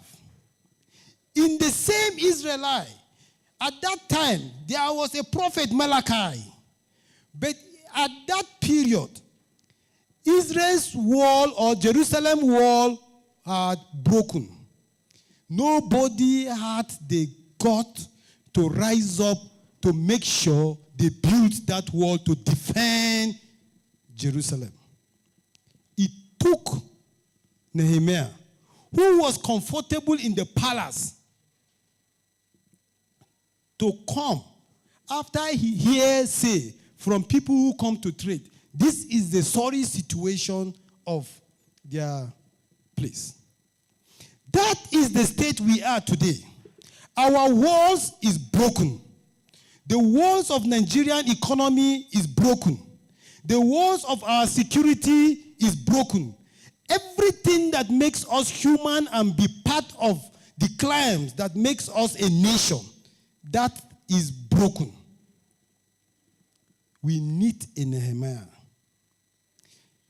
The story of Nehemiah is that he didn't take a lone action like we had from Moses or Esther. He mobilized the people and together they built the wall. What we've been looking for in this country is, who is our Nehemiah? We all here are ready to rise up to build the wall of our fallen nation, Nigeria. But we've been crying, looking for a Nehemiah. Once upon a time, we thought that our Nehemiah is Buhari. Everywhere, we refused to hear any logic. We said with Buhari, because he's a mean man. He is what? He is what? He's a general. It's like we didn't get it. So the question is, how do we get our Nehemiah? Not until now, somebody from his own action, not even knowing that he is going to vie even for the post of the president, because he was a governor in Anambra State from a minority party. And if you are in Nigeria, you know that ABGA only have her full stool in what? Anambra State. He became governor in Anambra State. So never in the wildest imagination of a governor of Anambra for you to imagine that, let me do this way so that tomorrow I will be president. He has this character imbued. Peter Obi decided to plant a seed of a renewed consciousness in government. That is why he did what he did in Anambra State. And everyone saw, regardless of the fact that Anambra State is a minority party government, he excelled. We all saw it. We had it. We are part of history. This is not a history book, because when he ruled, all of us here were alive. Otherwise, we wouldn't have been here.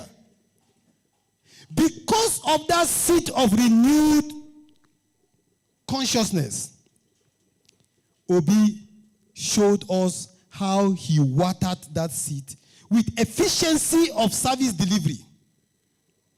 Efficiency of service delivery. And we all saw it. And we are all marveled. Could this really happen in Nigeria, in a Nigerian state? When we know how governors are living large. But in his own case, he did it different. And what he did germinated into a seed of a renewed consciousness in our minds, all of us. And that is why we now believe that somebody has the right acumen to take us to that new Nigeria we are looking for. And because of that, we are now asking, could it be this guy? Can we hear him? And when we heard him, when we, the support group, rose up in our numbers and said, Peter Obi, come and vie for the position of the president. It started with us, the support group. It started with us, me and you. We were the one that asked him to come out and support. At some point, you know that he was a vice presidential candidate with Atiku. So it was like difficult for him to really, could you have imagined when Atiku is still vying? But we, the support group, said, no, Peter Obi, come out. Come out. Let's hear you. We want you to be the president and commander-in-chief of the Nigerian Armed Forces. And he said one thing that triggers it all. He said that his roadmap, if given the opportunity, he would transit us from the life of consumption to the life of what? Production. That was the roadmap. That was what changes everything. And in the last speaker told us that that mindset is the mindset of a farmer. Production. Production. And the catch is that he knows what he will do. But we must do something. Just like Nehemiah, we must build this wall together. We must build this wall with one hand taking the block, one hand holding the dagger to make sure that no one can stop us from making this happen. That is where we come from. That is where our role is. And we thought we've known it all. He came back with a fertilized solution and brought Datti Yusuf, somebody who was different. If you read his politicking, he has been elected into the National Assembly. He refused to be part of the spoils of politics, sharing the spoils of the nation. So when you pair these two, we now understood that something is about to happen. We now agreed on our own mind, our consciousness is now triggered that our Nehemiah is no one else but Peter Gregory Obi. That is why we are all here. That is why we are here to promote a new Nigeria. So, the die is cast. The next thing is, let's tell ourselves. Ironically, this paper had been there, the paper of the last speaker, but somehow, I never had time to read through it. I was only reflecting on since we said that we should be farmers, because farmers are the ones that will nurture and build. But I realized that there are two scenarios if you are a farmer. And I said, let me talk about the two corn farmers. The first farmer, he has a bag of corn. The second farmer equally has his own bag of corn. But the first farmer, his bag of corn is the seed he is going to plant to reproduce for consumption. But the second farmer, his corn is from his harvest. Therefore, clearly, the first farmer cannot afford to eat his corn because that corn is for what? Planting. While the second farmer can afford to eat because that is the product of what? Harvest. That is what is happening to us in this country today. In this election, this is what is happening. Peter Gregory Obi and Yusuf Datti, senator, whatever they are putting together, whatever we are asking for contributions and we are getting, financially in terms of materials, everything that enters our hand, as long as it just entered your hand from this particular network, remember, it is a seed. It is a seed. It's not for us to consume. It's for us to plant. We must use it wisely. We must plant, tilt, fertilize it like what Peter did. So that is our assignment. So, our own corn is an investment. Our own corn is the future. But their own corn is profit and for enjoyment. And guess what? Both the PDP and the APC are in government. The profit they are now expending today, the corns they are having today, is from corrupt practices. Eating what belongs to me and you corruptly. Not giving us what we desire. That is what they are spending and they are throwing around. And I remember Daddy when he said here, will we rather go and collect that money and then eat because it's from their profit? Is that what you want? Or will rather use what we have as seed for a new Nigeria? That is the question. That is the mentality that we must build and come up with. The good news here is that all of us here are conveners. Many of us, conveners, were not in the political thing. They never bothered with the politics since 1999 when it started. Because they believed that the same Nigerian thing will happen to all of us. But because of that credentials of Peter Obi, these conveners, people both at home and in diaspora who hitherto are not interested in politics took interest. And what did they do? They invest their money, they invest their time, they invest their intellectual property to make sure that we together put our hands together to change this country to a better and a new Nigeria. That's why we are here. So I salute you, the convener. I salute you, the conveners, because this Herculean tax, this consciousness, what we have decided to do is to join hands with Peter Obi, because he is now our Nehemiah. We are interested in building, and that is what we are doing. The coalition for Peter Obi, for instance, is a function of the support group coming together and say, look, we need to have a central leadership. And they held an election. And I am privileged, among the great men in the coalition, to be the national coordinator.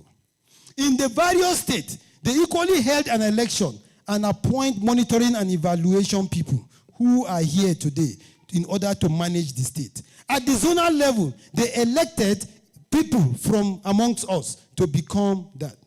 So by and large, we are a product of a democratic setting to build and move the support group so that we can get this thing right. But in politics, the more, the merrier. The bigger, the better. Therefore, when we found out that there is a movement that has been on ground for 6 years, building 6 structures, building consciousness, building people with mindset of zero greed. And we said, can we talk? And that brought us to the IBBN partnership. We now realize that if IBBM have built a conscious people without greed, and then we are trying to move to a new Nigeria, CPO, based on our principle, we believe that partnering and building alliance is the way to go. So we had this partnership. While we are cementing this partnership, the National Transformation Network, equally, are men that are tested within the political scene, men that have network and linkage with those at the higher echelon of power. We now said, yes, that alliance is equally needful. So that brings us to what we have today, a big and a better and a stronger alliance, which we call the CBBN. Anywhere you go, they will tell you that Atiku is a unifier. How? How? Let's look at Peter Obi. As it is today in Nigeria, you will find obedient people that are what? Christians. You will find obedient people that are what? Muslims. What unification are we talking about? Within the ethnic nationalities in Nigeria, every ethnic nationality has an obedient member in their settings. What unification are we talking about that is beyond that? Not only that, when you go to the north, when you go to the south, you go to the west, you go to the east, you find obedient. Every nautical direction in this country, you find what? Obedient. What unification are we talking about? You find obedient at mountain top.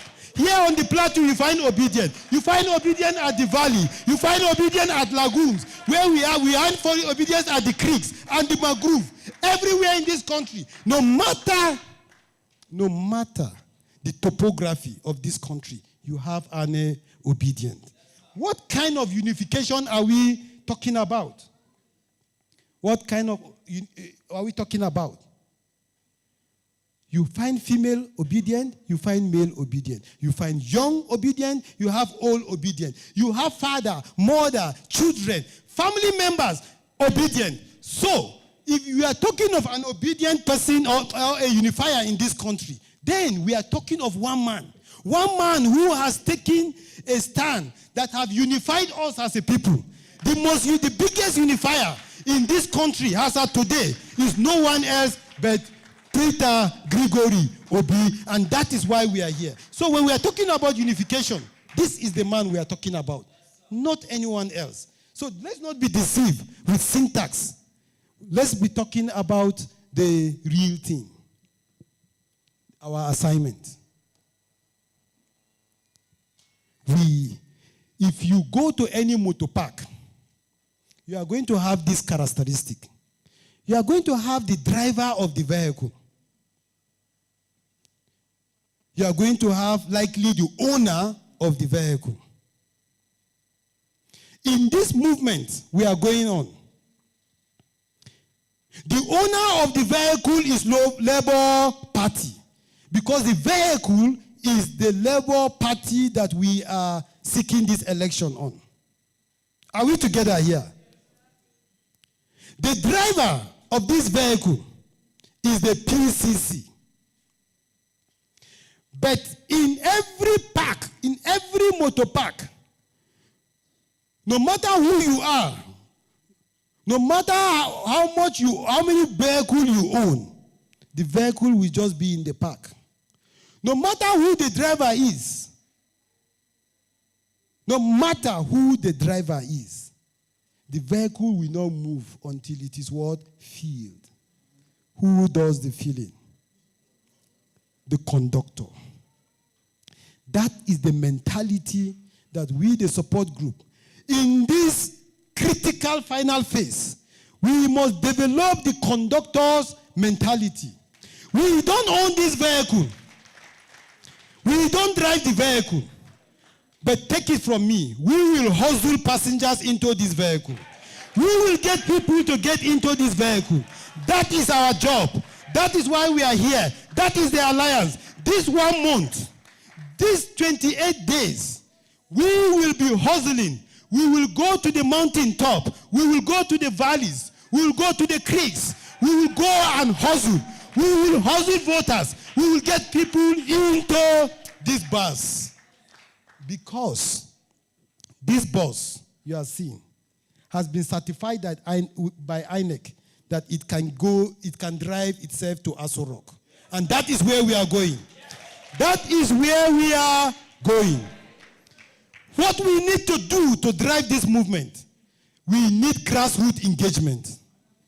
That is the lesson we want you to live here with. You are the leaders at the state.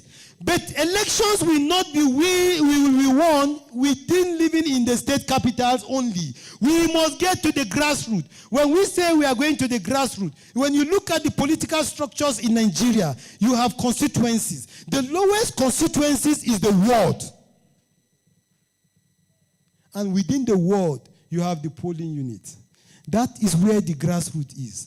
That is where the passengers is. That is where me and you need to go. We need to get these people into this bus. So we need to engage at the grassroots. Don't sit down and think that these things will just happen. We selected you as leaders. Some of you are elected. Some of you is out of trust. Some of you is based on our relationship that we had with you. We understand your personality. We understand your desire. And we made you the leader.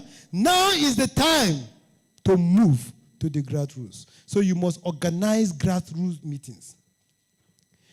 In every meeting, don't do too much. Don't do too much. Simple. Discuss topics related to OB, related to Labour Party, related to voters' education. That's all. We're not asking you to do too much. We're not giving you any rocket science. When you meet in that community, in that meetings, discuss issues related to OB, related to Labour Party. They need to understand that the Labour Party, because some people they are telling that Labour Party is nowhere. It's only, they don't even have one governor. That's why you must discuss about Labour Party. This is our grassroots. If they are telling you that it doesn't exist elsewhere, tell them that INEC have certified that anybody within Labour Party who wins election will get his mandate in those constituencies. So that is why we are there. So it's not about who was there, it's who will be there. Again, identify active members. If you are in a meeting, you look at the people you are meeting with. You will see active members. You will see zealous members. That is your recruitment. That is your recruitment. So when you are in a meeting, while you are discussing with the people, you need to observe them. This is the task that you will do. You will see active people. You will see somebody whose regenerational consciousness has been triggered. That is your man. You get him. And CPO is launching the 12 disciples mobilization approach. 12 disciples mobilization approach. When you get to this meeting, identify 12 people who already have PVCs. Your job is to make sure on election day, you must physically make sure they are at the polling booth to vote. Tell them to get their own 12 people. So if you are recruiting your own 12, ask him, are you already a disciple of somebody? If he said yes, he's not your disciple. You seek another one. So if you have 12 disciples, getting 12 people, the other 12 people getting another 12 people, another 12 getting another 12, who will beat us in this election? Is the election not human beings? Are they not people? So that is what you need to do. And the only way you can do that is in a meeting. Identify the active people and quickly recruit them as your 12. And then initiate them to do their own. Identify the issues that are of concern to that ward. Sometimes you are talking to people, they will say, that is an issue. Note that. Note that. These are the issues you will send or escalate to your ward leadership. Your ward leadership will escalate to the local government to the state. And our responsibility is to put that together and make sure, since we want a new Nigeria, as much as possible, we will look at which ones are feasible, and then we have an engagement. That is what you need to do, identify their issues. It's possible. If you cannot resolve it, your ward leadership may send a team to go and resolve that issue. So we must capture the issues in that meeting. Ensure, very important, ensure that if you are in a meeting, take photograph. We are obedient people. When we say we are holding meetings, we are going to hold meetings. When we say we are going to do grassroots mobilization, we are going to do grassroots mobilization. We are saying in every meeting, take photograph. Take photograph, take videos of your engagement, and then load it in our app. Those apps linkage will be provided for you. Load it there so that others will be encouraged. Habiba Fataya Taizoma de Mataguda Tokos. Ni mama brinje ni man fara now. That is how it is. Your pictures, your videos will encourage others to equally take the initiative. So what we want is that take photograph, show us evidence-based information so that we are sure that you are doing it. And then we can encourage you. Because if I see your picture with people, and when I look at the issues there, that they are lacking t-shirt, I may send t-shirts to your place. Send it directly to you. That is how politics is done. That is how engagements are done. So please, in every meeting, that is what you need to do. Only talk about the good qualities of Peter Obi. He has so many good qualities. Unlike Tinubu, they are struggling to find what they will sell. Atiku, they are struggling to find what they will sell. And why we are not even bothered with them? Atiku is fighting Tinubu. Tinubu is fighting Atiku. The prophet has said. So at the end of the day, we don't even have anybody that is contesting with us. They said when two elephants are fighting, who will suffer? And then they said when two brothers are fighting, a stranger will come and pick their what? They have been eating into our wealth. Now that they are fighting, we, the genuine Nigerians, are coming back to take back our country. Please encourage everyone to go and vote. That is one of the things you must discuss. If people have limitations, let us know. We want people to know that they need to vote. That one vote is important. The there is no beavers. The total voting strength is about 40 million. Now that there is beavers, it means that since Muni the Aselin Jama, because the other time they just write numbers. Since we are the ones that have the Aselin Jama, we are going to win this election. So encourage people to come out and do their civic responsibility. And then, the sample ballot, we will want you to use that and guide people on how to do the voting. Albishirinku. Everybody from every state of the 36 states and the federal capital will be leaving this venue, courtesy of this alliance, with some of the materials to use for this particular program. You are not just going, you are going with something. Because we want you to go and start holding these meetings. We want our app, we want to start seeing activities happening all over the country. In conclusion, peace has eluded us, true or false. Insecurity is everywhere, true or false. The economy has collapsed, true or false. Don't we need this change? Don't we need this change? Now I'm saying, we will not give up. Never. We will not cave in to pressure and lack of money. We will not cave in. Never. We will never stop. They are saying no. We will not stop. You saw what happened in Kano. We will not stop. Where they think we are not going to be, we will be, and we will be there big time. We will not stop. We will never sell out. What will they entice you to sell your future? This is the seed. What we are having is seed. What will they give you to sell that seed?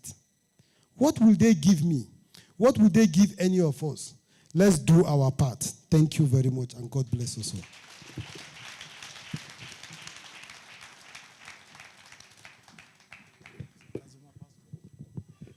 Can you jam your hand one more time for him? Jam your hands one more time. You know we are very gentle people. But somebody just told us that he has an Agbero kind of approach. And you know that's in the Agbero kind of way, that's where the votes are. So who among us now is now a conductor? I know that I've just been made a conductor. Are you a conductor? Are you a conductor? And willing after now to go to the grassroots where the members are or where the people, the passengers are? All right, we'll do our bit. And I know that God will help us. Nigeria shall be redeemed. One more time, if you believe it, jam your hands together for our leader, our father, for those powerful, powerful, powerful words. Yes, I just told him, I said he's an evangelist. He's a political evangelist. Thank you very much, sir. We are very grateful for those timely words. Without any delay, can we jam our hands as we welcome my own brother, our engineer, the ICT director, engineer Michael Malo.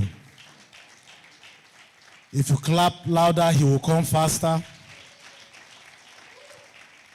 Oh, you can do that better again.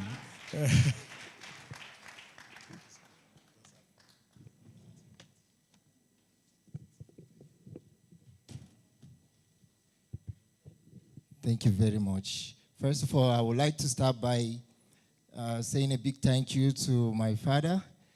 Thank you very much, Prophet, for your kind encouragements, guidance, and mentorship. I am privileged to stand before you because of the privilege given to me.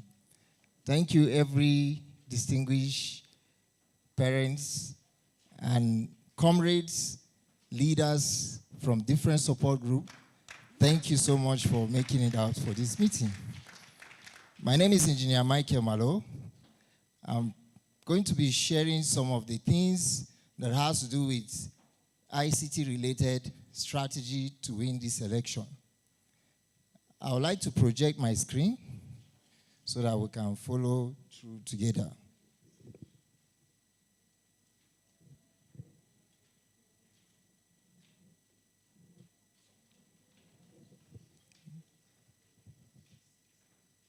Please, media, I need to connect my screen. Okay, sorry, let me give them my system there.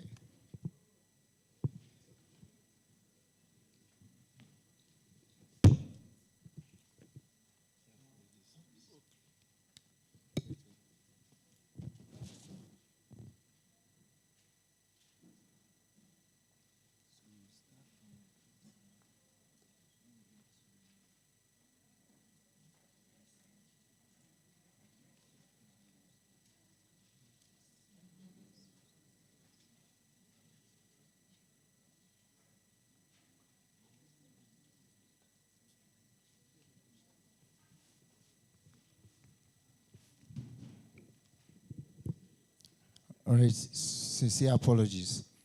I noticed we've been sitting for a while. Please, can we stretch ourselves a bit?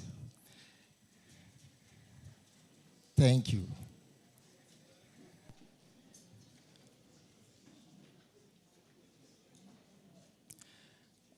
All right.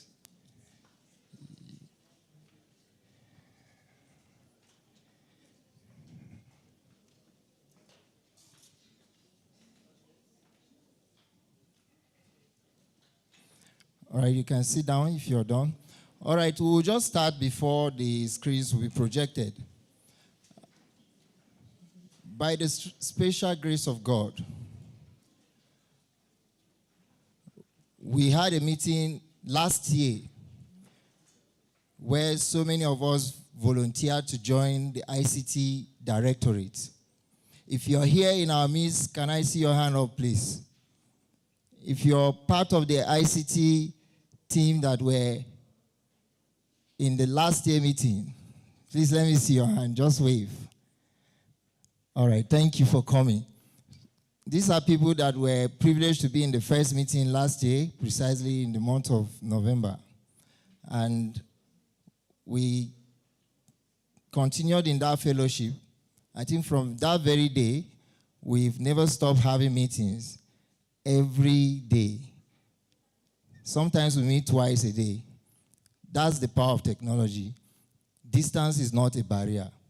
Now, not to waste our time, what I want to show us is simply how technology can drive the process of electioneering and also help us to be several steps ahead, okay? And also to be able to protect the votes, document evidences that will be useful for any legal issue. Now, we also have designed a way to profile certain people that are going to become our expert witness. These expert witnesses are those that have the moral right to contest digitally acquired information or data that can support any claim. Okay, so we have the mobilization application that was launched since last year, and we've been using it to mobilize voters, some of which indicated their interest to serve as polling unit agents. And we were able to not just engage them, we also provided some sort of training to their leaders at the ward level. And so many of these people are a mix of both civil servants, traders, and even those who are into other form of businesses. That's to tell you the passion at which people are willing to get involved. And we have made it also that every person who is part of this movement should see him or herself as a potential agent on that day. Because our aim is not just to be on the side of observers, but we also participate fully to ensure that no form of malpractice will happen before our very eyes. Now, prevention, they say, is better than what? Cure. Now, if people can prevent fraud, electoral fraud, it's easier and cheaper than going to tribunal. True or false? So what we want to do is to show you how you can prevent these things from happening using technology. Now, we have designed, I think they're still having issue. I believe we have the slide, so we'll share it with you. Now, the design process for mobilization takes into account some few information that are very important. First, the name of that person.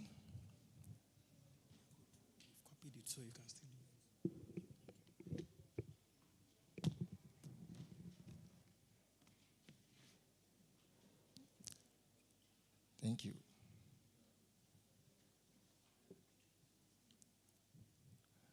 All right, so this is the slide we've prepared for this very brief session.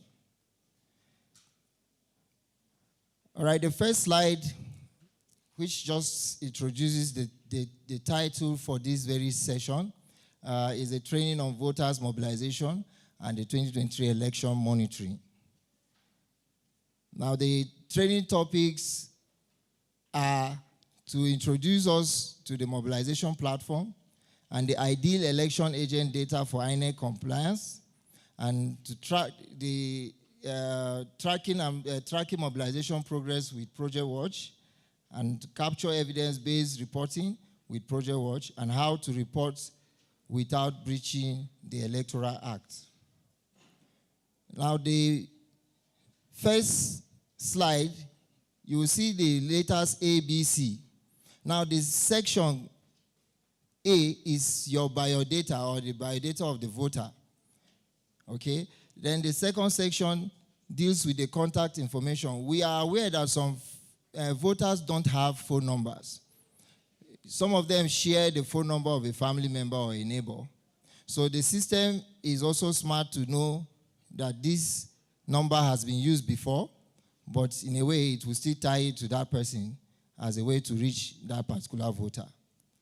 Then section C talks about the basic information of the polling units. Now, all polling units are structured to help anyone to retrieve the information that has to do with any polling unit using certain parameters of the state, the local government, the ward, and the polling unit. And they have an ID, okay?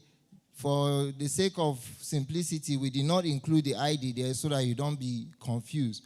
But when you are using the application, at any time, you will be able to see the ID for your polling units when you want to see that or compare it with the one in your card. The next slide is a continuation of the form, the section D and section E. Now, section D is your commitment. Now, this is very important.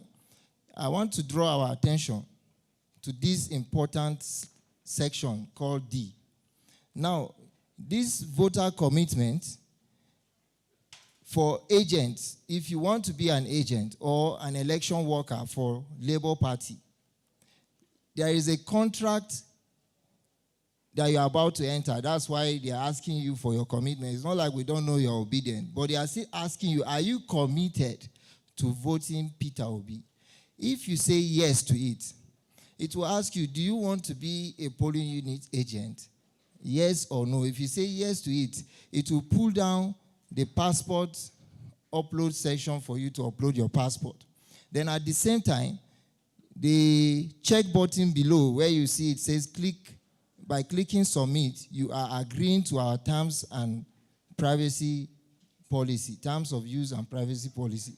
Now, there is a contract between you and the party through this very group, okay? This contract is that if you, for any reason, compromise, let's say you even compromise under duress, if you fail to report what happened, we will sue you. Even if the prophet will not sue you, me, I will sue you. I want us to agree, because it's a serious business. You can't say they were all over you and you had to save yes, your life is important. We didn't say you should become a hero. Like my brother who introduced me to the podium, we always say a hero is a title for those who are not alive. So we want you to be alive and well. But after your first compromise, please give us the report. That is all.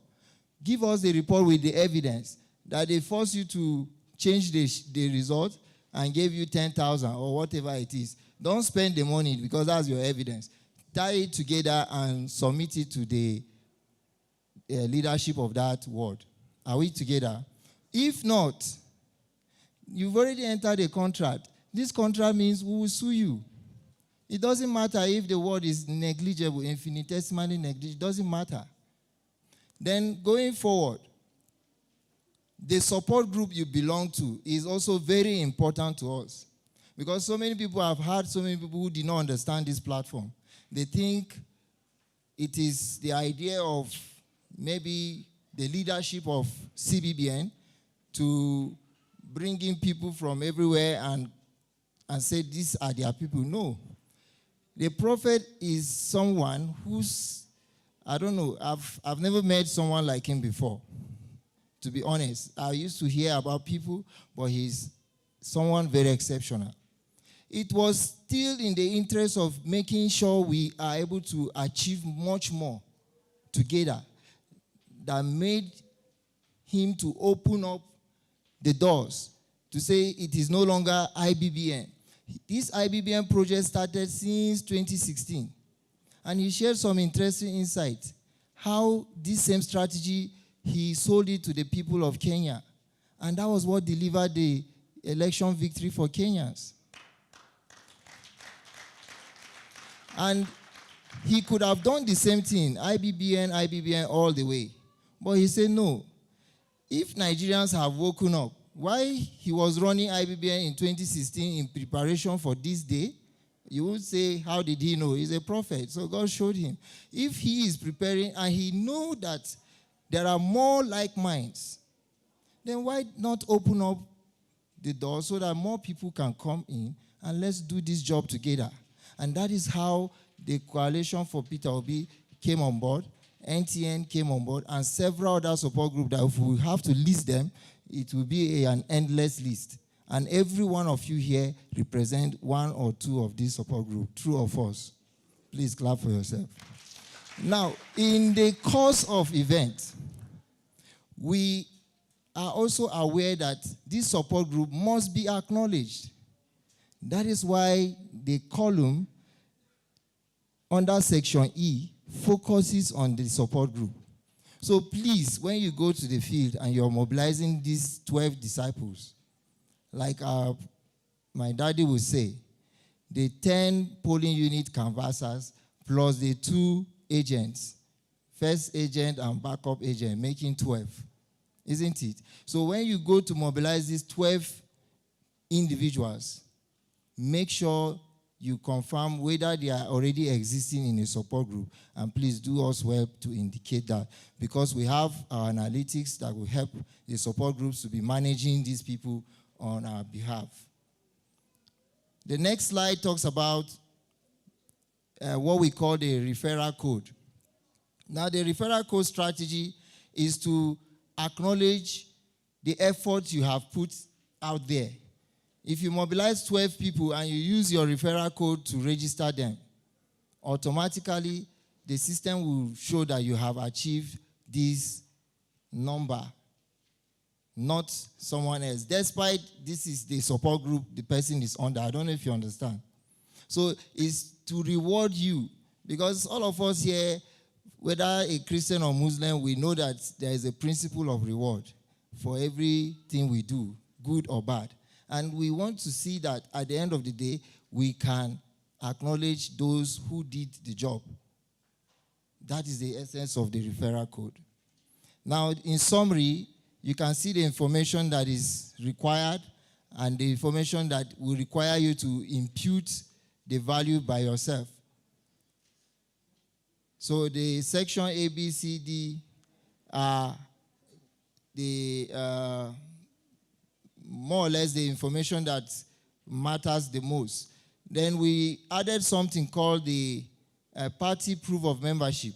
Many of us will be given a membership tag with some level of authorization, either as Labour Party, supervisor, returning officer, or whatsoever the title you will be carrying on this tag.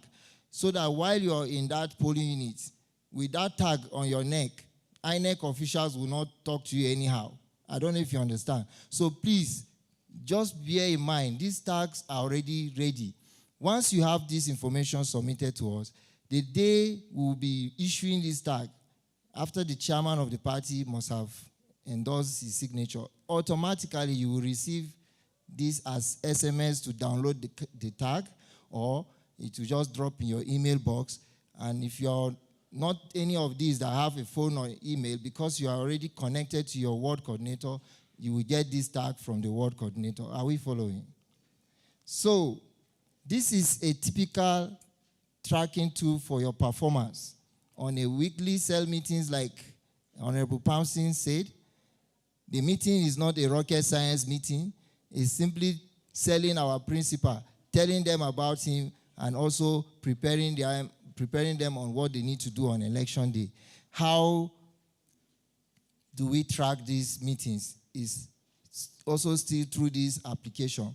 So your meetings and the calendars you will design, whether you will be having it every week or twice a week, it will be captured so that you also will know whether you're meeting up with your targets. Because it's the continuous fellowship with these 12 people that will give you the ability to really mobilize them without stress, because people have built relationship. Now, voter education is part of what you're expected to do while you're doing the mobilization. So I will not spend much time on this slide. Now, this is another way to track your performance. Remember the referral code that you're using to register people. As you register, if you see that you're still not able to meet up, like the information here, these are 3 people who are doing the same thing under the same polling unit. These 3 people, the first person is Toyin Ola. She was able to mobilize 2 people out of the 12. Emeka did 6 out of the 12. Idris did 4 out of the 12. So all of you are seeing what you're doing among yourselves, and you are also encouraged to push further to achieve your target. I don't know if this makes sense. All right. This is another way to quickly pull contacts from who is who in the polling unit as a ward coordinator or state or local government coordinator. You can pull records of those who are within the polling units you are interested in.